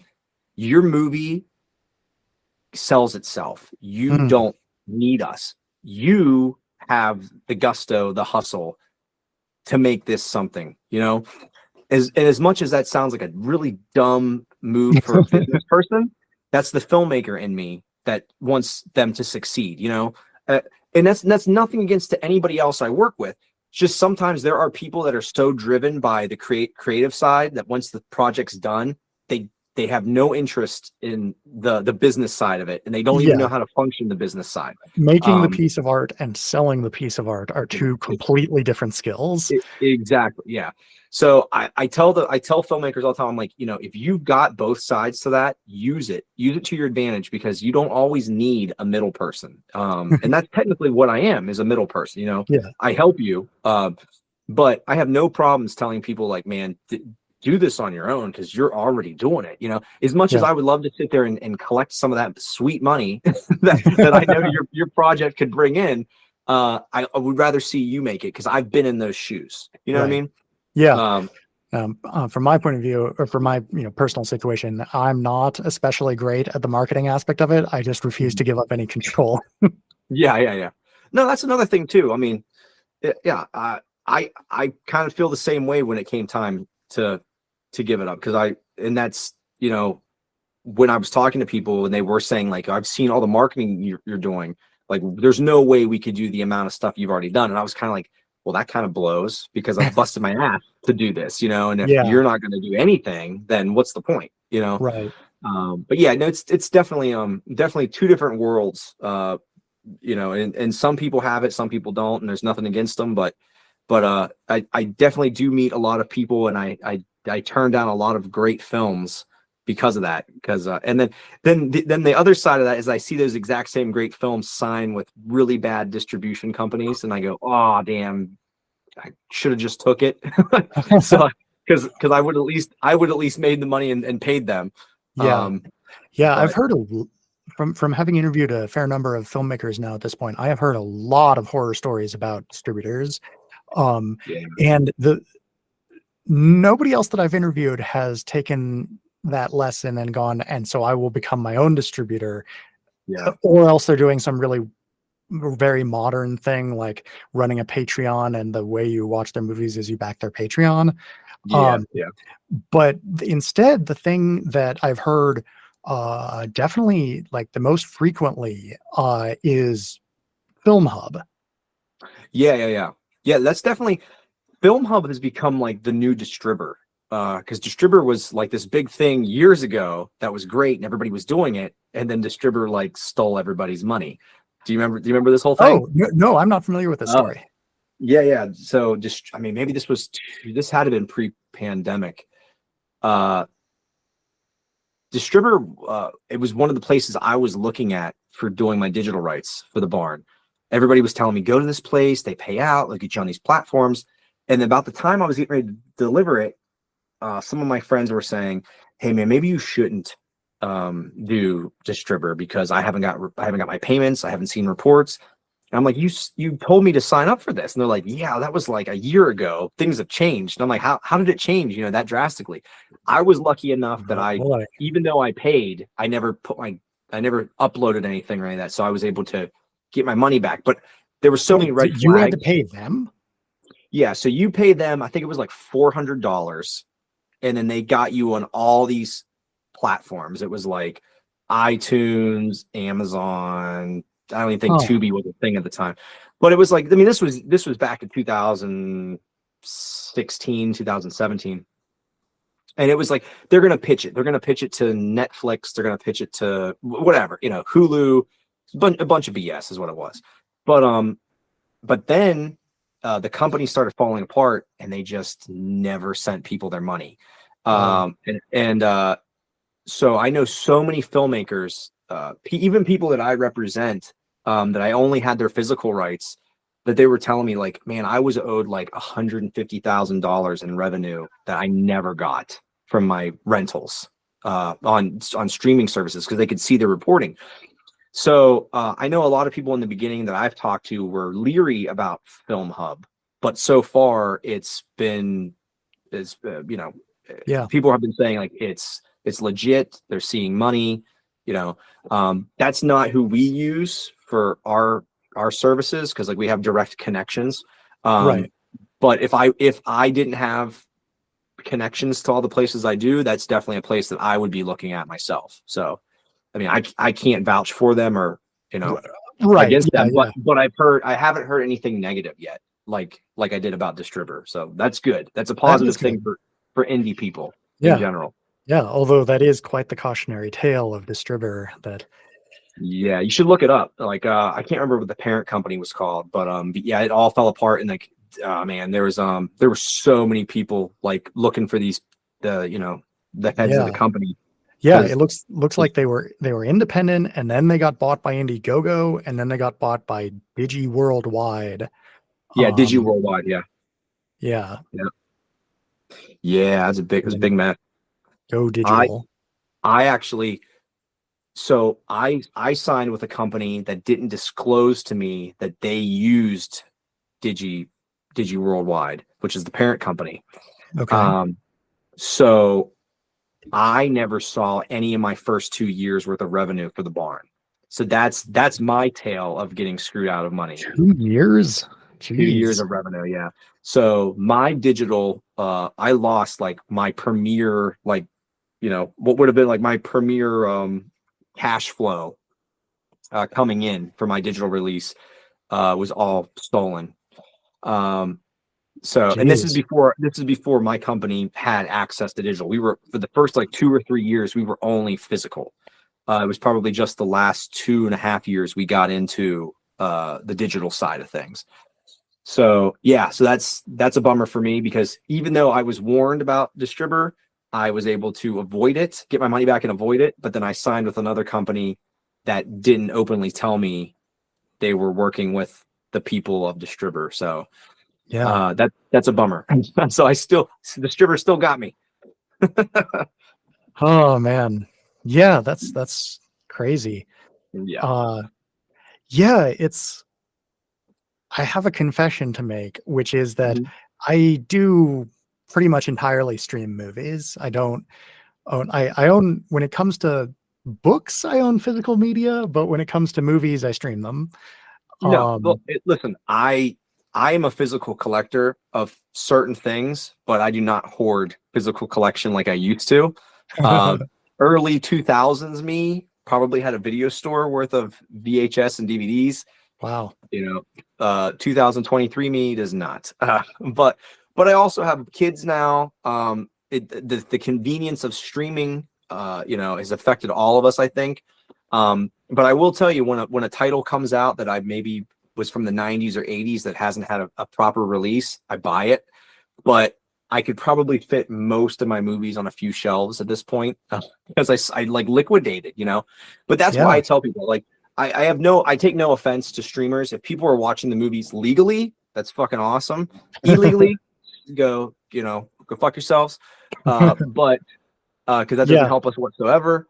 But when I say like thank you to the people that support physical, I mean, this is what we're catering to, because the whole thing with the Scream team releasing is, we're trying to be the Scream factory of like the indie scene. Like the discs are loaded, the artworks are special. We have special slip covers. There's reverse artwork. The goal is that if you watch it on streaming and you dig it, there's something on that disc that will make you want to own it, because there's more bells and whistles on there than what you're going to find than just on the movie, just the movie itself. So there's been a lot of people that have been like, hey man, I've watched the movie on Tubi, or I've watched the movie on Plex, or I've watched it on Pluto, or whatever. And then they've bought it from me because they wanted to see all the extra stuff, or because I've been at a convention and they wanted me to sign, but that's one of the things. But no, I take no offense to people who only stream, because I am a partial only streamer myself. As much as that should be like, oh no, there's just so many movies out there that if I paid $20 for every movie that I watch, I would have to watch a lot fewer movies. Exactly. Yeah. I mean, I barely between I would say between the budget, between having children now and having the business, I rarely get a chance to go to the movie theater. I probably go to the movie theater twice a year, and I used to be able to go to the movie theater a lot more, I, which I'm kind of ashamed. well, the last time I went to though I went to an indoor hardtop movie theater regularly was when Movie Pass was a thing. Yes. I was seeing movies like every other day, if Yeah. not Oh yeah. every day when you could do that. Yeah, that was great. That was a really dumb system they made because Yeah. people really abused that. Oh, well, I mean, at the time I was living in the San Francisco Bay Area, and Mhm. um, I knew that it was a startup being funded by some venture capital idiots who are going to blow $100 million on it or something Yeah. and just lose all of their money. I could tell that from day one because I was surrounded by that venture capital startup in society. Yeah. And so I was like, I'm happy to spend, $10 of my neighbor's money every day on Yeah. No, that um I mean, but honestly, that was great. That was probably yeah. the most I watched movies in a theater, and probably that in that decade. Oh yeah. Because I was like, even movies, I was kind of like, I don't know if I really want to see it, but I was like, hey, I've got this card, It's I'll go free. see it. Yeah, because Yeah. I live like 10 minutes away from a movie theater. I'm like, I'll just drive up the road and watch it. Yeah, Yeah. that was great. And when it Uh, ended, I was really bummed. yeah. But yeah. Yeah, well, but since then I have moved to a small town in Colorado, which is much, much cheaper and has a drive-in movie theater. Oh man, those are great. And so that's the only way I go out to the movies. I either stay at home and stream a movie or I go watch it at the drive-in, which means Yeah. that I only watch which means that I don't watch any movies in theaters in the winter because it's closed. Yeah. So so you're always seeing double features then when you go? Yeah, if I sometimes my partner doesn't want to stay for the second one, but Yeah. yes. Yeah. Um Um, I like think they we have maybe I think we have two drive-ins around here. No, sorry, we Oh, have three. sweet. We have Oh three. wow. Yeah, around the area. Within like an hour drive. Oh okay. Um, Oh, okay. Okay. yeah, so I mean they're not close. Like next weekend there is this special 80s like slasher weekend that they do Nice. up here in Vandergrift. It's called like April Ghouls that we're I'm taking my little kid to go watch Chopping Mall. He hasn't seen it on a drive-in screen. Love Chopping Mall. Oh Yeah, man. he loves Chopping Mall too, but he's only watched it on the last drive-in, so he wants to see it on a big drive-in screen. So that'll be his first drive-in experience is Chopping Mall. But yeah, no, I mean, um, between Movie Pass and the same thing with the drive-ins, that's the only time I would really get to see movies. And the drive-in's kind of far away now. Yeah. It's an hour away for me to get to. But the last thing I now that I have kids, it's kind of like take the kids to go see something. The last thing I just saw, and probably the only movie I've seen this year in theaters was Mario, and it was great. I don't know if you've watched it. Same. Yeah. I since my partner doesn't like horror movies, so Uh-huh.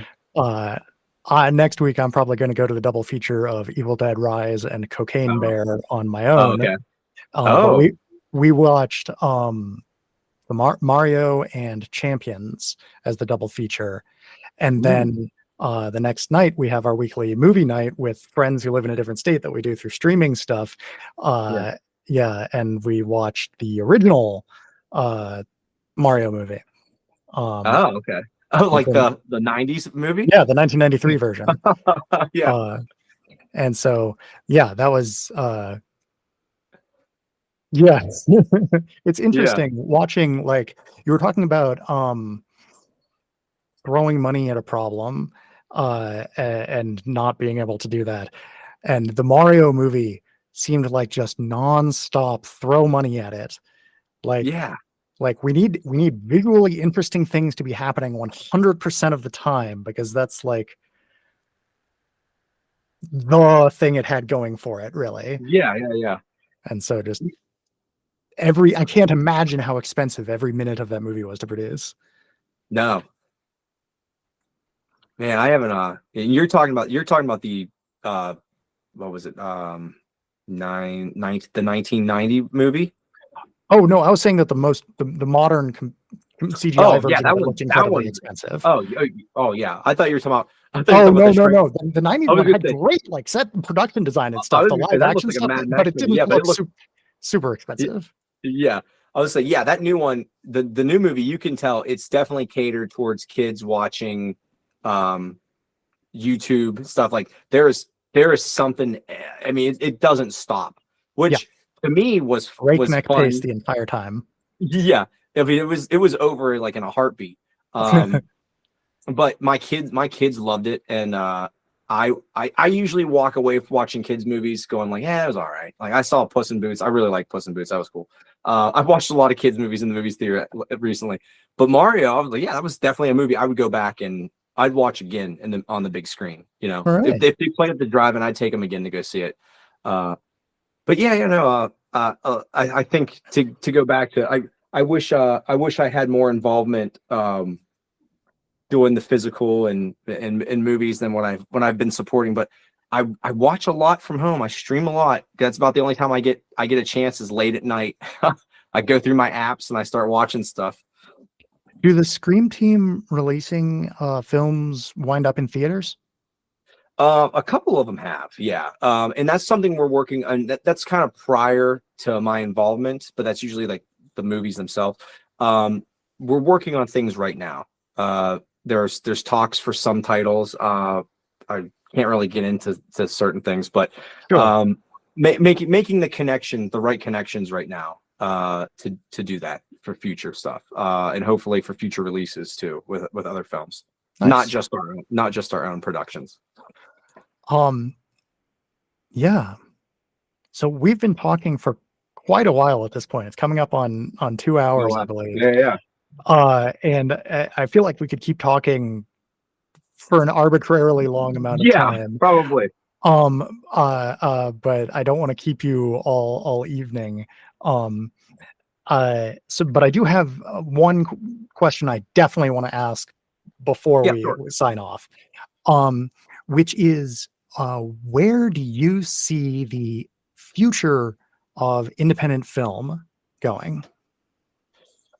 Well, I will tell you this. So, the change I have seen in the last 6 months or so, since Terrifier 2 has come out, is that one, they've opened up the doors for people that haven't necessarily shown love to indie horror to now take interest into it, because you know it's always been, I only watch Hollywood horror. By people, do you mean like individual viewers? I would say audience members, you know, because there's a lot of people even at I wouldn't say so much at conventions that I meet, but outside of that, they're like, they don't take indie films seriously, right? Getting yourself into a movie theater gives it a little bit more merit. You know, people take it more seriously. I see what you mean.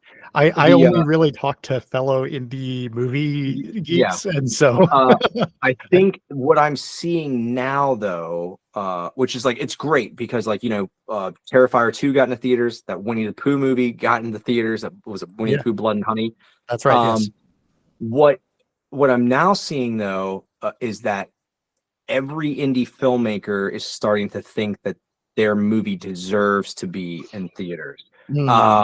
It's starting to create this mindset of I think and you know, because I work the film side and I work the distribution side, so I'm seeing this, like, this little riff here of where it's, some movies can't go to theaters. Sure. Let's just say that some movies are not destined for theater. So it's given people hope, but it's also given a lot of people false expectations that they don't realize that they have. So I think it's a great thing, and it's also a bad thing at the same time for people, for specific people. You know what I mean? The future of indie, I think we're going to see a lot more of indie stuff in theaters. Horror, I I Well, I have didn't to mean just wonder. in theaters. I mean, like in Well, general, because you're involved in this from so many yeah, different yeah. angles. I would say you're going to see an influx in graphic violence. That's what I'm starting to see people want, is that they want to Okay. see more gore, more torture. I think people are going to get desensitized of that real quick. I remember back in 2000, what was it, 2008, 2007? I can't remember now the years, but when Hostel came out, it was such a big deal when Hostel was like, oh, we can't Yeah. show this stuff, it's being cut down. I remember when just a few years back when Adam Green was touring the last Hatchet movie, Hmm. and I went to a screening, and it was him touring it by himself. And he was like, "You're seeing a cut of this movie that when it goes to theaters, if it goes to theaters, we're gonna cut all this stuff out to get approved That's by the the rating." MPAA. Yeah. Yeah. When you compare that to what got put into theaters by Terrifier, there was nothing. There was no comparison. So like now that movies like Terrifier with the extreme gore are put out there and they're getting in, I think that everybody is gonna expect this, and this is gonna be the new thing. So you're gonna see this influx of I don't want to say torture porn, but definitely I think torture gore. extreme Extreme gore. gore, yeah, is what you're gonna start seeing. You're gonna see a lot of more brutality, a mean violence, and not so much fun violence. But more mean spirited violence is going to be the new trend. That's what I'm seeing. But I think you're going to see a lot more people trying to emulate that in hopes of getting their movie into theaters, thinking that that's the way. That's interesting because I kind of see like with specifically the Terrifier series, it almost seems like it's going in the opposite direction of what you were just saying in terms of mean spiritedness versus fun. Like the original Terrifier short film, seemed incredibly mean spirited, and like And that was. I love that one. I thought that was brilliant.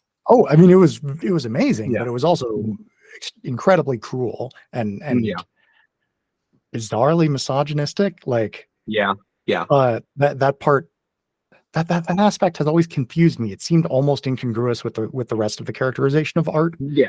Yeah. But but then Terrifier 1, I guess you'd call it Terrifier 1 in the middle, the Yeah. first feature-length film, was both pretty funny and in quite cruel.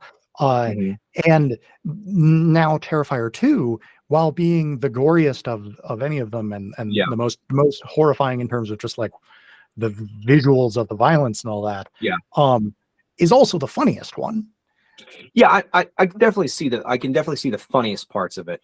I guess my outlook is there was a lot in that movie that there was killing going on that was extended killing, that was like how long can you torture a person on screen for a film before it's just torture? You know what I mean?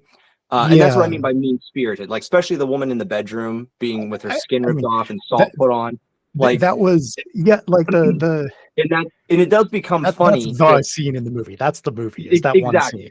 That's what I mean. And I think a lot of people are going to try to do things like that, just like with the saw down the middle of the girl. That's what you're going to start to see, because it's influencing filmmakers to the point where they're thinking this is what is the content people are wanting to get us somewhere, to get noticed. Okay, so so I'm really curious.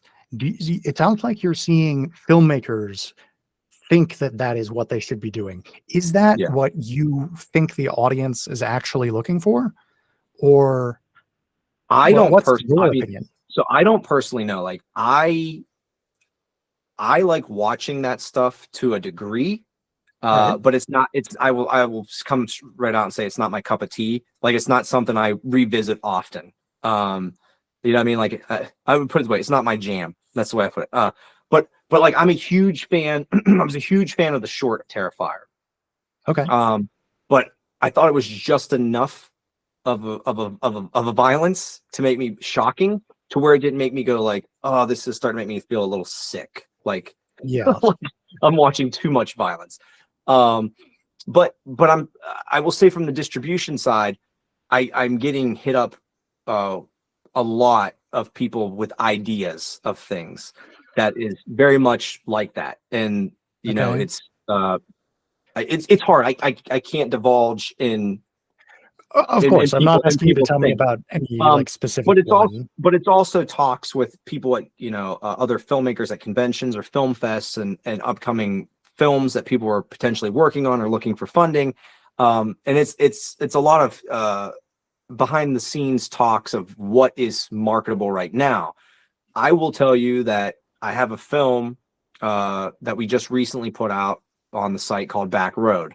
We don't normally put out, as I would say, torture porn type flicks.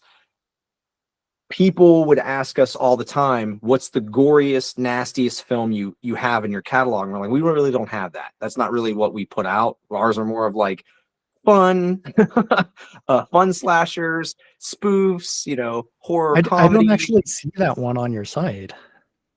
It should be somewhere at the very top. They go in alphabetical. Back Road. It has like a chainsaw dripping with blood.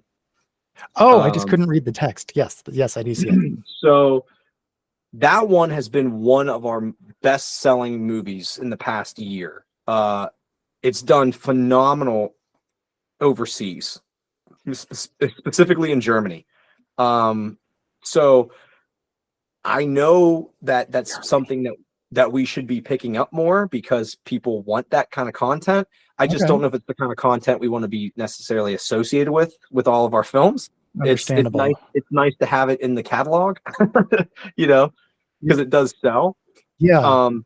But I will tell you, I think the movie sold so well because people were comparing it to Terrifier 2, like gore wise, saying like, oh man, if you liked the gore in Terrifier 2, check out this film called Back Road. It's pretty nasty and it's got really good gore. So it's a gorehound movie, and that's why I think the Terrifier movies are too. I love Art the Clown. Don't get me wrong, but they're definitely they're gorehound movies, you know, and that's cool. I mean, it's got its niche market, which has turned into a bigger thing. He's become an icon in the slasher world. Yeah. And I think that's another thing that people are trying to do. I think people have always tried to do it, but I think now it's more than ever. People want to find their way to become iconic, like art has been able to do. So now everybody's trying to find a way to make a killer or something that will stand out, and you know, also be marketable and have people bootlegging prints, you know, at conventions and stuff. So you could be like, oh, I made it, you know. I feel like the decision to have art like actually do clowning and like actually use the art form of mime was really the most clever thing I'd seen an evil clown do in quite some time. Yeah. So no, and the performance is great. I mean, oh yeah, David Howard Thornton is. Yeah, exactly. Yeah. So I mean, everything that he's been getting, all the praise, and all, I mean, he well deserved. Yeah.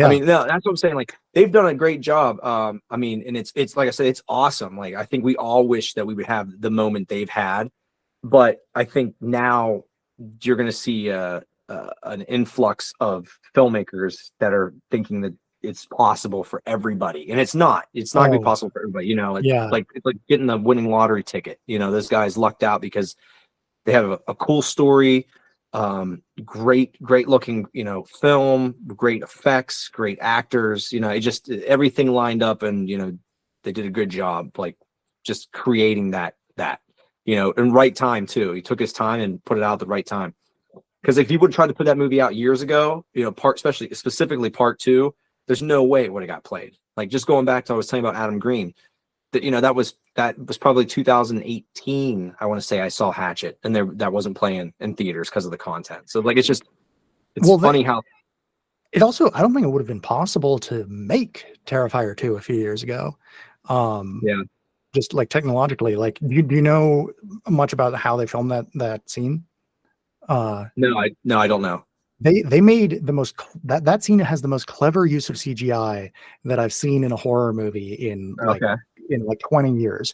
Where Obviously it starts out with, the real actress and prosthetics and fake blood and everything, and then as it progresses and she gets more and more horribly mangled, eventually, for certain shots and stuff, the actress is no longer there. It's an animatronic that they've built, and then they deep fake the actress's face onto the face of the animatronic. Oh wow! So the actress can it can use her real facial expressions and stuff, but then have like her jaw be completely fucked up in a way you couldn't do to a real person. Oh wow! Yeah, no, I did not know that. Yeah, it was really clever. Yeah, I'll have to go back and look at that scene again then. You make me revisit it. Yeah. So we're over 2 hours in. Well, we went down that rabbit hole now. Yeah, man. You're involved in this I didn't expect to have this whole conversation about distribution. You know who your story reminds me of? Lloyd Kaufman. Oh, okay.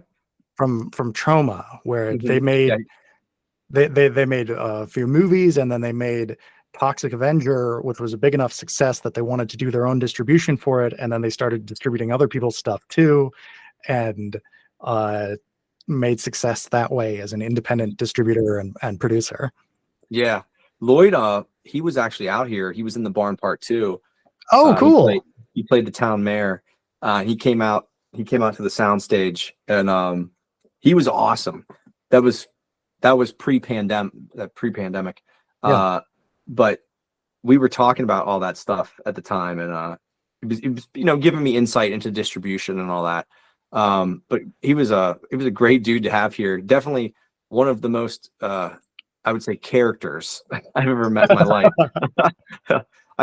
People ask me all the time, they're like, what was it like working with Lloyd Kaufman, like shooting a movie? And I said, man, that was the closest I think I've ever been to like filming with a live action Looney Tune character. I said, because you didn't know what he was going to do. Like he was bouncing off the walls. But Lloyd's awesome. Yeah, that's cool. So you interviewed him not too long ago? No, I've never spoken with him. I'd love to. Oh no, you didn't. Okay. No. I thought you didn't interview with him. Oh no. I mean, I would love to if you can convince him to answer my emails. Oh yeah. Do you have his direct email? Are you going? Okay. I was doing Lloyd@trauma.com. Okay. We'll talk after I stop recording. Talk. Yeah. I won't put it out there. So, in the interest of moving forward to that part of the conversation, let's wrap up this episode. Yeah. So, where should people look for your stuff? What do you want people to know about that's going to be coming up? Yeah. So I guess the best thing to find what we're doing currently with Scream Team and anything Barn related is to just follow Scream Team Releasing on Instagram or on Facebook. You can also go to screamteamreleasing.com. There'll be updates coming soon for right now I think we only have convention tour dates, but there'll be more for film festivals and things like that. A lot of things will be changing this year. We have a lot of new titles starting. The release schedule was a little bit behind for manufacturing, but new titles start coming out in I want to say beginning of May, and then we should have movies out just about every month until November. So keep an eye out. We have some really cool ones. We have some slashers. We have a bunch of Halloween type films. Cryptids should be out before fall, as long as nothing significant happens on the back end where we don't get some sort of a deal that comes in and changes things for us to have to play it, which would be great. And you're going to be at a bunch of conventions. You coming to any here in Colorado? No, I don't personally travel that far, but if I found a filmmaker out that way, then yeah. Right now, the furthest we have is out in LA, but not over there. So we haven't been able to go that way. I want to say we went LA and then Chicago. Texas Frightmare's coming up, but no, nothing that way. But like I was telling you before, depending on who we have, filmmaker wise, we usually have them if they have conventions in their areas run our tables. So we just got to find somebody up your direction. Tell any filmmakers to send them our way and we can talk to them. look at their content. All right. Well, thank you for coming on. This has been a fascinating, Hey, yeah, man, and really fun this was awesome. conversation. Yeah, for sure. I enjoyed it.